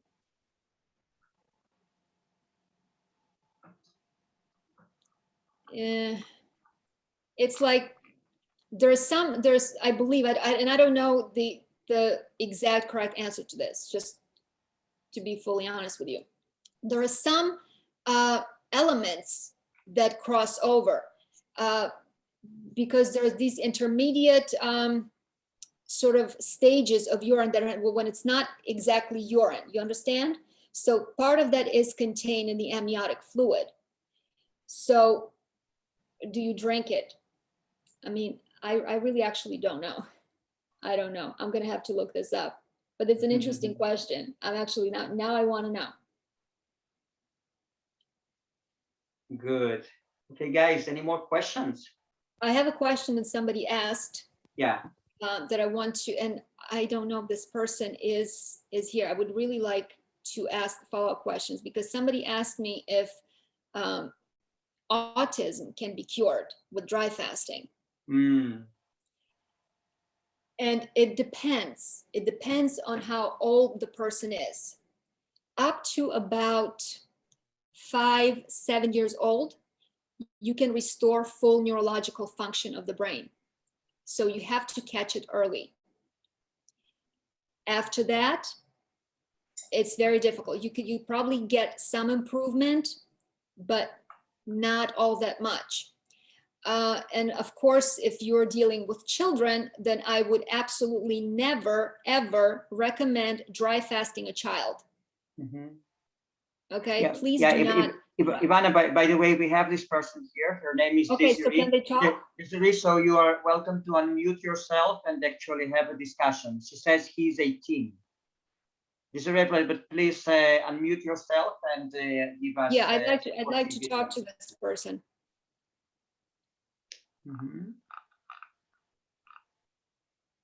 Okay, now it looks like she's still mute.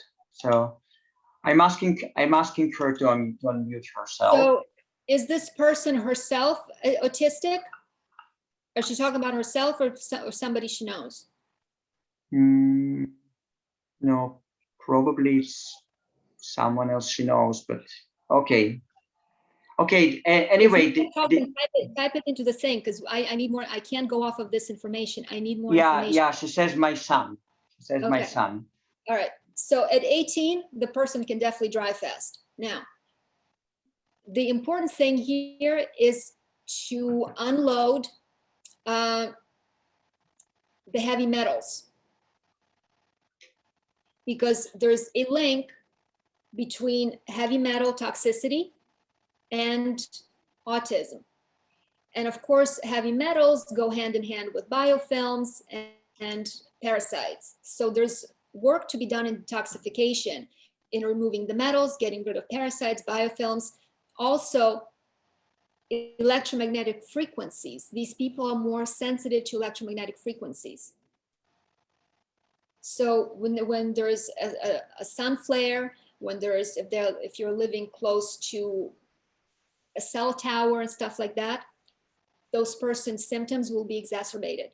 They'll be worse. Now, I have started working with magnets recently. And this is something I would really recommend to people. This is completely drug-free. Okay, Nuria, I'm here now. Oh, hi. Yeah, cool. I'm Well done, here now. Desiree. Well Thank done for figuring out how to unmute yourself. Thank you Yeah. very much. So yes, So, it's where he is on the spectrum, like, does he talk? Like, how serious is his condition? it's in the lower end of the spectrum, but he has He's mostly functional. ADD as well. So he's mostly functional then.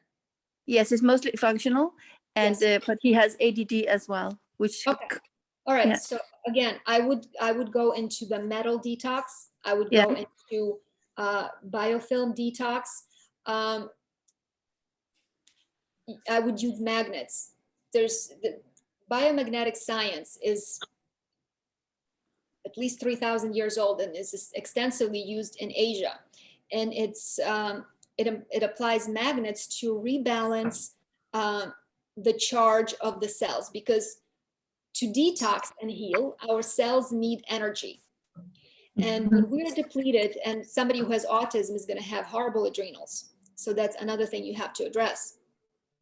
In what way? Huh? In what way You would have I to address heal it? adrenals. Well, first of all, when you have any neurological issues, you cannot eat anything except fruit. You will achieve zero improvement on vegetables. Any neurological issues, you go from fruit and up, which means fasting, and that's it. These are the only two options you have: fruit and fasting. Nothing below that, and below that I mean vegetables, including vegetable juices. These magnets. Are you in the United States? No, I'm in Denmark. All right, so I don't know where you can Denmark. find it there. I mean, I'm sure you can find it. I just don't know where. Here in the United States, there's a company. Their website is biomagscience.net, I believe, and they sell all kinds of kits. And one full kit comes with a book. You have to read the book because there are protocols on how to do this.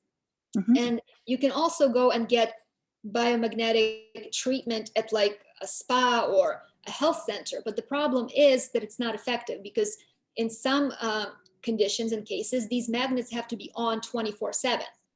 So going and having it done for an hour, once a week is not going to get you anywhere. But with magnets, they have seen improvement in conditions like Alzheimer's and Parkinson's. Okay. So very good for cognitive issues, for brain retrainment. So I would be doing a combination of things. I would be doing the diet of fruits. When you have poor adrenals, you have to be on herbs. Diet is not going to do it alone.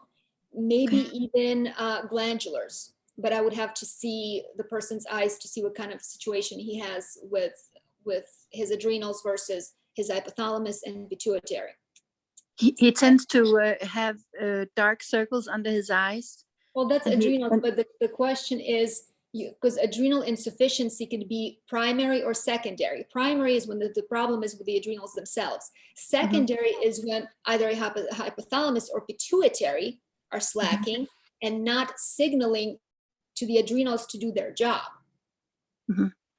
And also, adrenal insufficiency can manifest in different ways. You can be overstimulated, or you could just have like dead weight. You have no energy. So we would have to recommend different herbs. He's low on energy. Huh? Low on energy. He's low on energy. Does he have problems sleeping at night? Yes, but he sleeps a lot. He sleeps like 12, 14 hours. All right. So for this, you can use, so he can go on glandulars, on adrenal glandulars. Okay, it's called that, adrenal glandulars? Adrenal glandular, sourced from New Zealand cattle only. Okay. Okay. Thank you. But you also will need herbs. You have to work on a person's bowel, kidneys, open up all of the eliminated channels. You have to remove metals. There was a doctor, Canadian doctor, she found that when she started to chelate people, chelate meaning getting metals out. Yes. Their autism symptoms improved. This is very tightly related to heavy metal poisoning. Okay. Okay. The problem is that these heavy metals are not easy to get at, because bacteria and pathogens co-opt those metals. They steal them to build, you know, cities where they live. Right. And so these metals are trapped in this matrix made out of sugar, minerals, and all kinds of stuff. So you need to have special enzymes to be able to disrupt these metals, because you can't get metals out unless you can liberate them from the biofilm. Now, another product I recently became aware of is called C60. And C60 is basically, it stands for carbon 60. So it is a molecule that consists of 60 atoms of carbon, which makes it highly, highly adsorbable. So if you think about activated charcoal that you take when you have poisoning or when you are detoxing, so because charcoal is carbon, so carbon 60 is thousands of times more potent. But the beauty of it here is that carbon 60 always comes in a lipid suspension, meaning in fat, like coconut oil or avocado oil. And why is this important? Because lipids can only be dealt with by one system in our body, which is the lymphatic system. So when you take only a few drops of carbon 60, that compound goes into your lymphatic system. Because when you're taking activated charcoal, it only sits in your digestive system. It doesn't affect the rest of your body. But this can have system-wide impact. And what this little molecule does, it goes and it scours everything and pulls to itself all kinds of crap, metals, toxins, anything that doesn't belong. Because these attractions work on charges, right? Negative, positive charge. And another beauty of this is because carbon is an adsorber, that oil that it's suspended in doesn't get utilized in the body, because once it's bonded to carbon, you can't unbond it. So that oil that you're taking in is not actually being digested. You understand? Yeah. And also removed with all the other stuff that the carbon picks up. So if you're doing heavy metal detox, I would recommend taking something like that as a binder, as a system-wide binder. Like people take zeolite. I am not a fan of zeolite. Okay. I have that though. But this I would take. Does this help you, or do you have any follow-up questions? The magnets, is that, can he wear them in his pockets, or would that help? No, it's not pockets. They work with meridians. You have to place them in specific areas, like at the base of the skull. And you're going to have to read the book, because certain placements cannot be overlapping. You know. What was the name of that book? Man, hold on. Let me get it.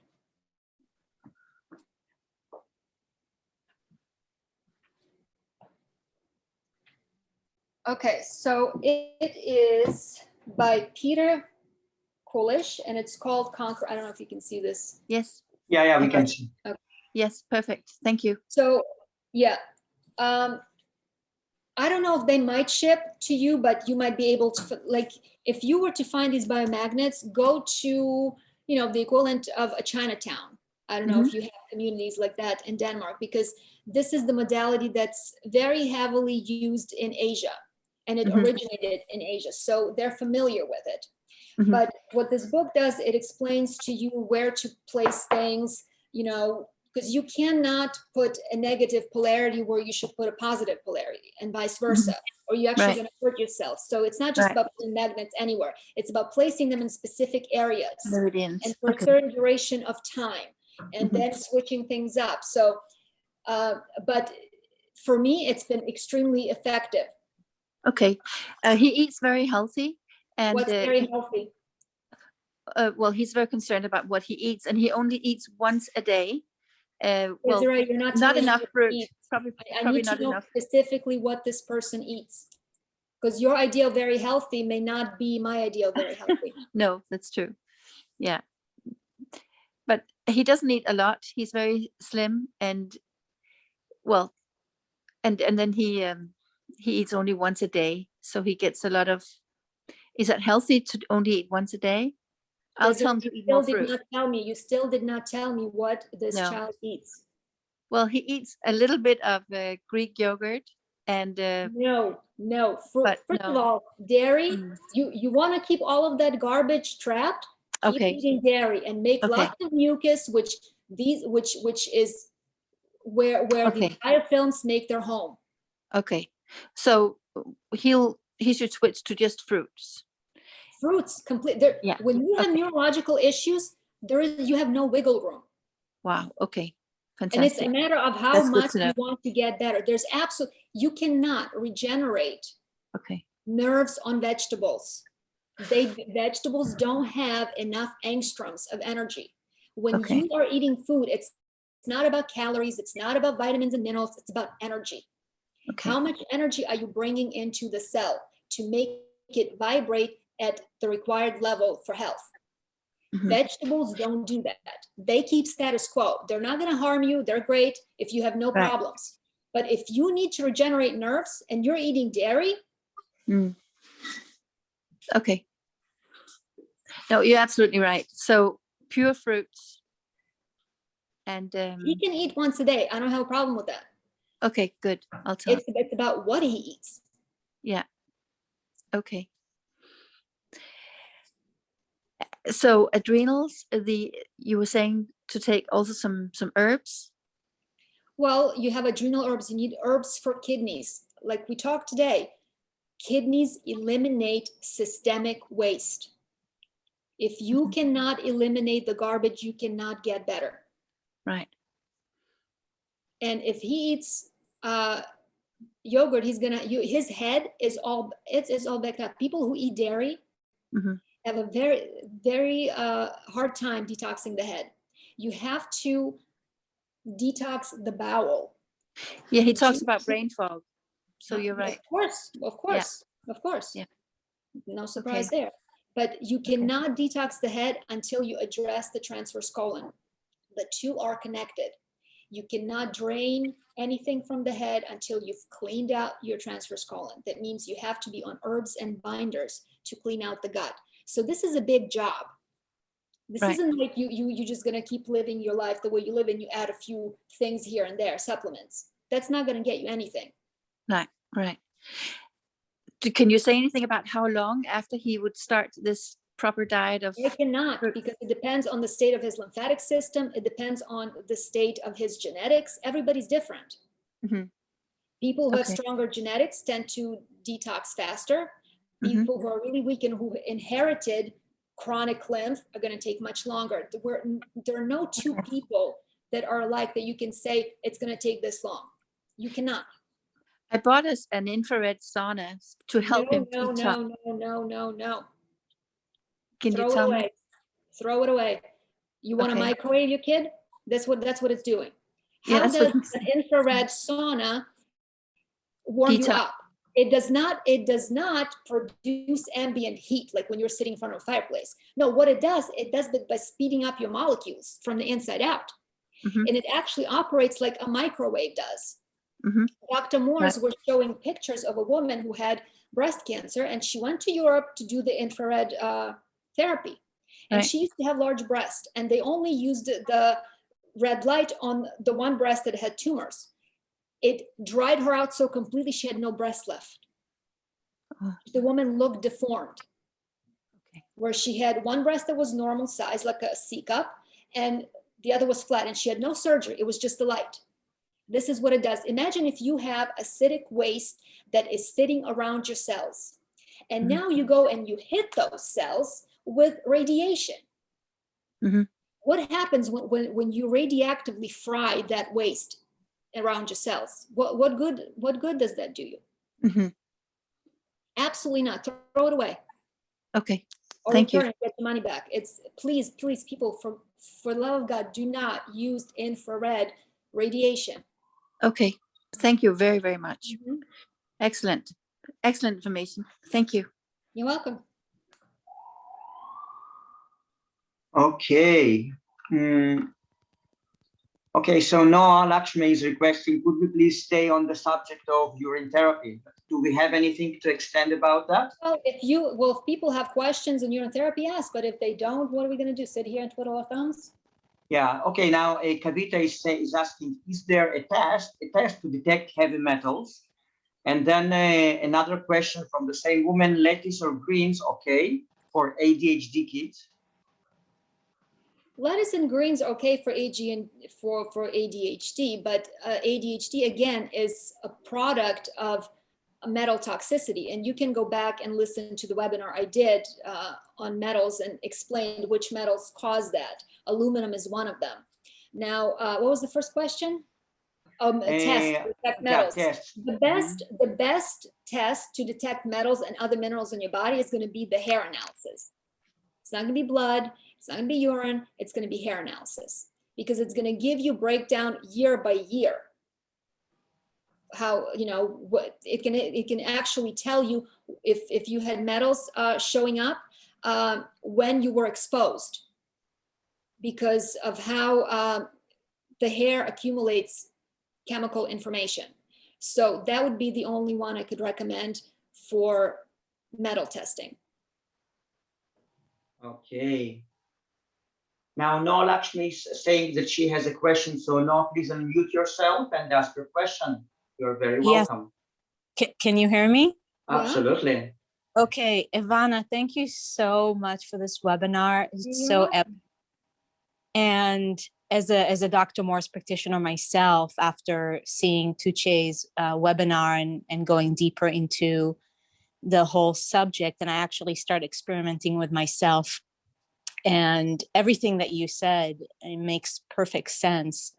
I have a question on a physical level, so I'll start with that, and then we can go into a little bit more of the spiritual side of this whole thing.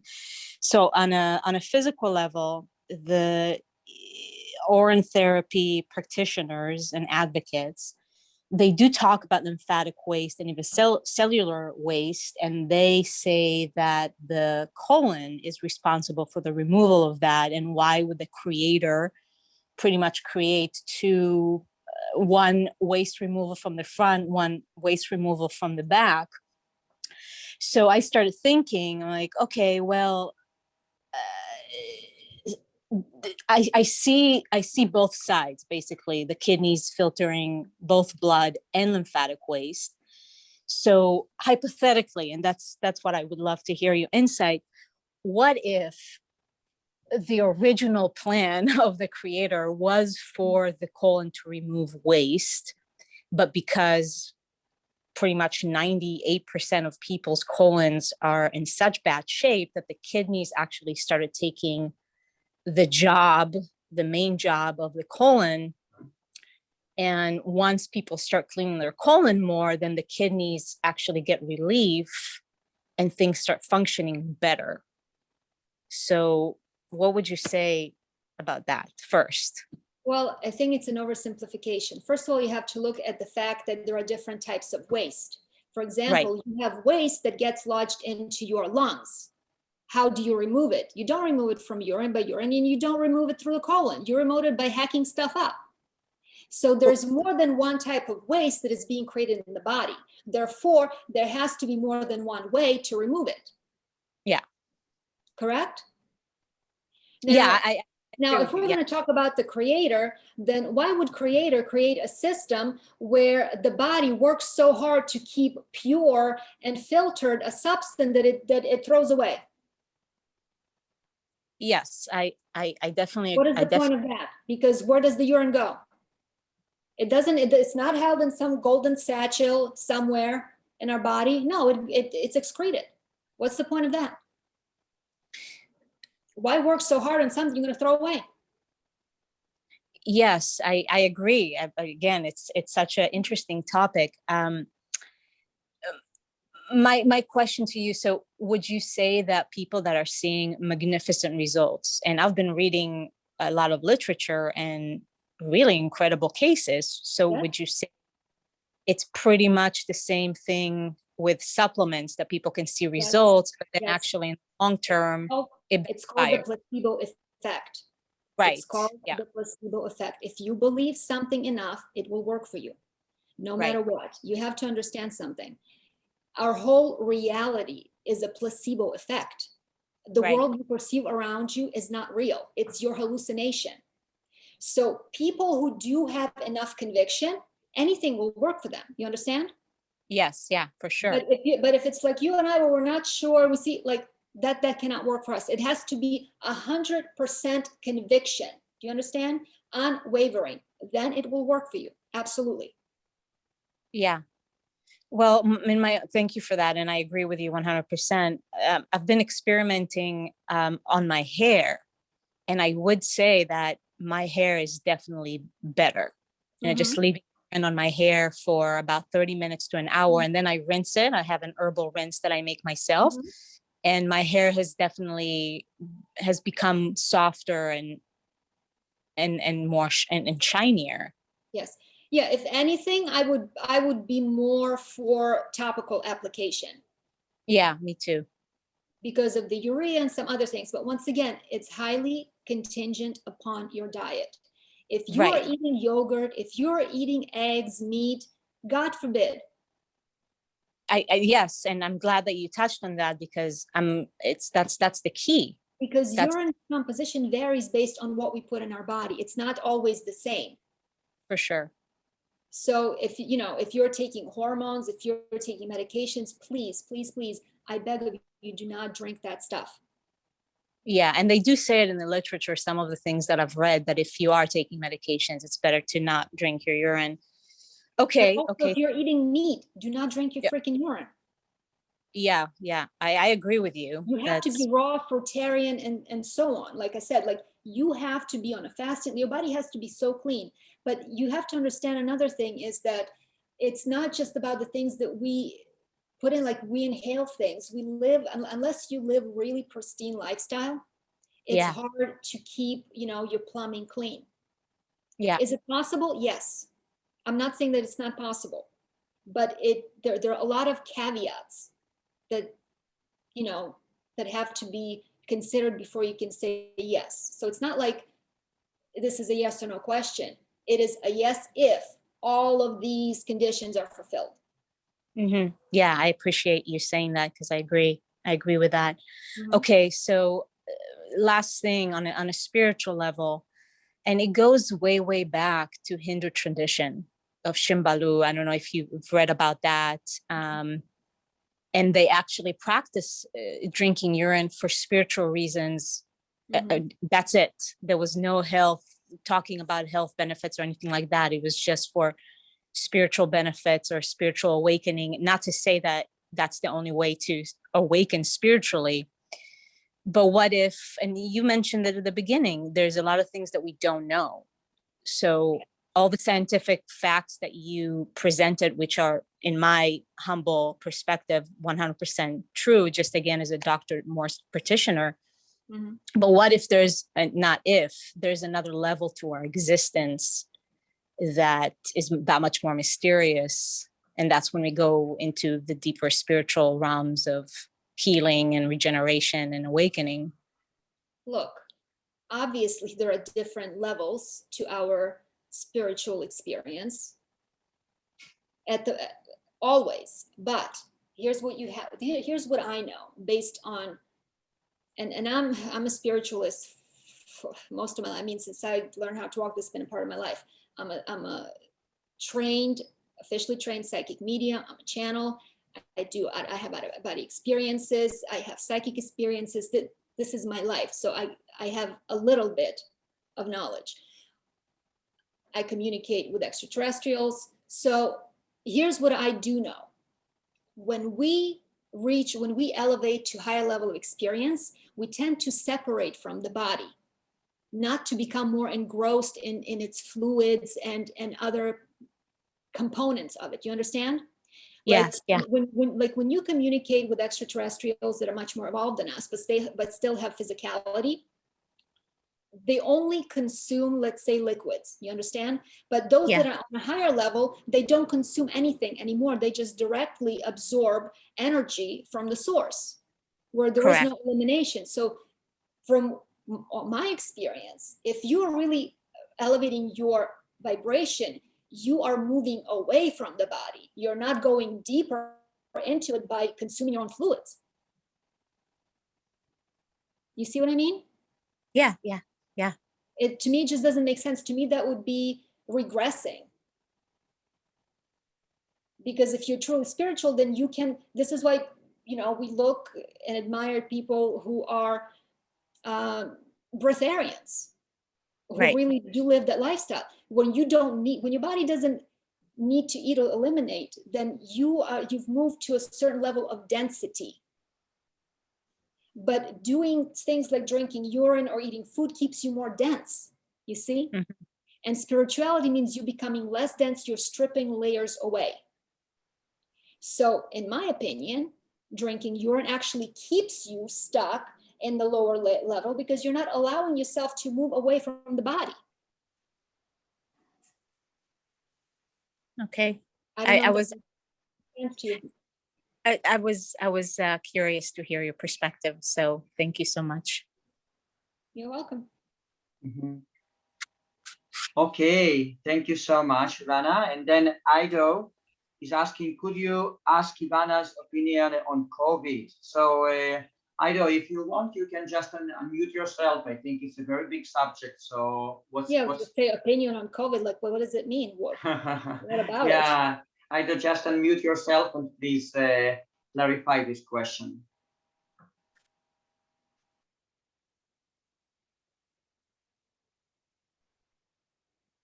Okay. Okay, and then okay, Desiree, the woman who talked to you previously, she says, if we didn't pee it out, the body would absorb it. I told. Really? Have you tried to not pee things out? Let me know what happens. Make sure it happens in the business meeting. And no, I was told by someone who advocates it that you know, as a child, you're saying that if you're too busy playing, then you forget to go pee, and you know, all of a sudden you don't have to pee anymore, and it's just because it's reabsorbed by the body, is what they said. No, it's not. That is not true. Okay. Okay. Mhm. Thank you. Thank you. So the IDO is clarifying the COVID, is it real?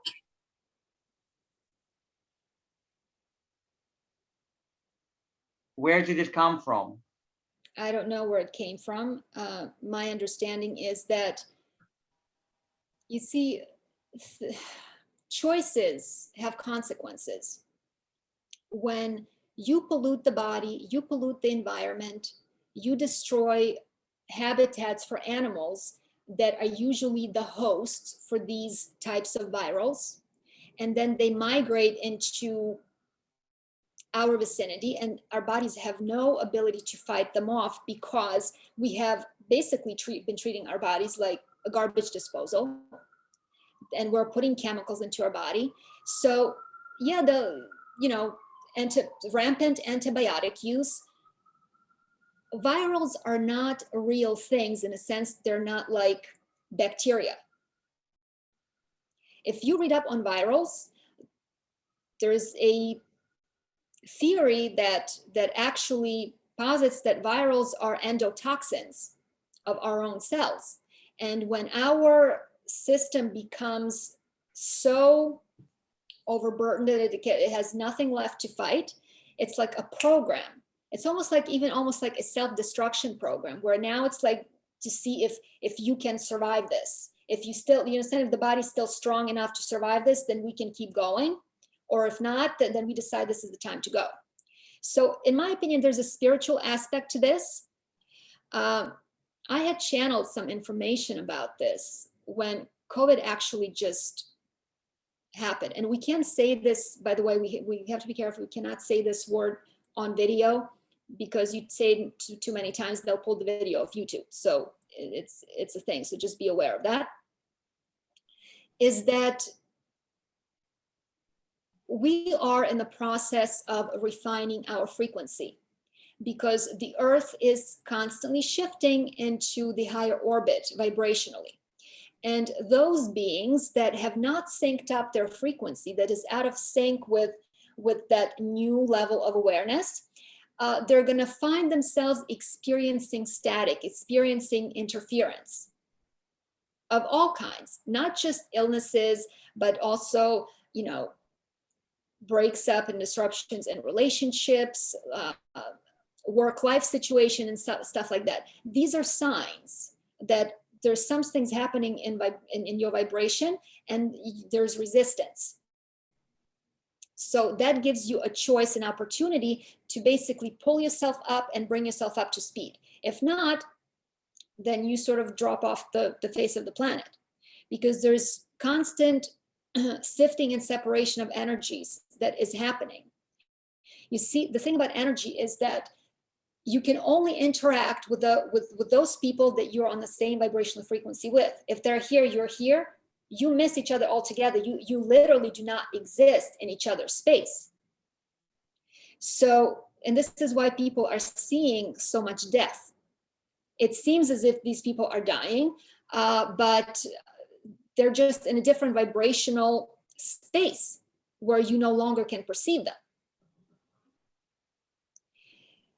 And I think that people miss about this virus, this pandemic, is that they did not recognize it as an opportunity for them to adjust their frequency, to take, you know, a minute to assess where they are and what world are they moving to. And this is why you see you know, so much fear and so much craziness, and people have such diametrically opposed belief systems, and it's like, pick a lane where, don't worry about anybody else. Where do you want to be? If your vibration is in alignment, you cannot experience disease. You cannot experience disruptive events. You understand? So if you are dealing with something like that, that is a signal to you, wait a minute, you need to adjust your frequency. I don't know if that's what you're looking for.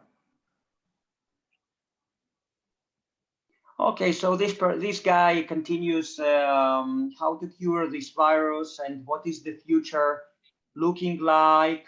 The future is whatever you make it to be. Everybody has a different future. Understand that every person lives in their own personal reality. You may perceive a bunch of different people, but you're there by yourself talking to yourself. You understand? So what your future is going to look like is different than what my future is going to look like. And you are the only one who decides what that is. And you decide by voting with your own frequency. If you have a lot of fears, rest assured those fears will become materialized. So always focus on the things that you want and wish to see and perceive in your life, and let go of the ones that you don't want to see. That's my advice to you. That's amazing. Okay, guys, do you have any more questions, or we are going to wrap it up soon? If you do have any questions, you can unmute yourself and just ask.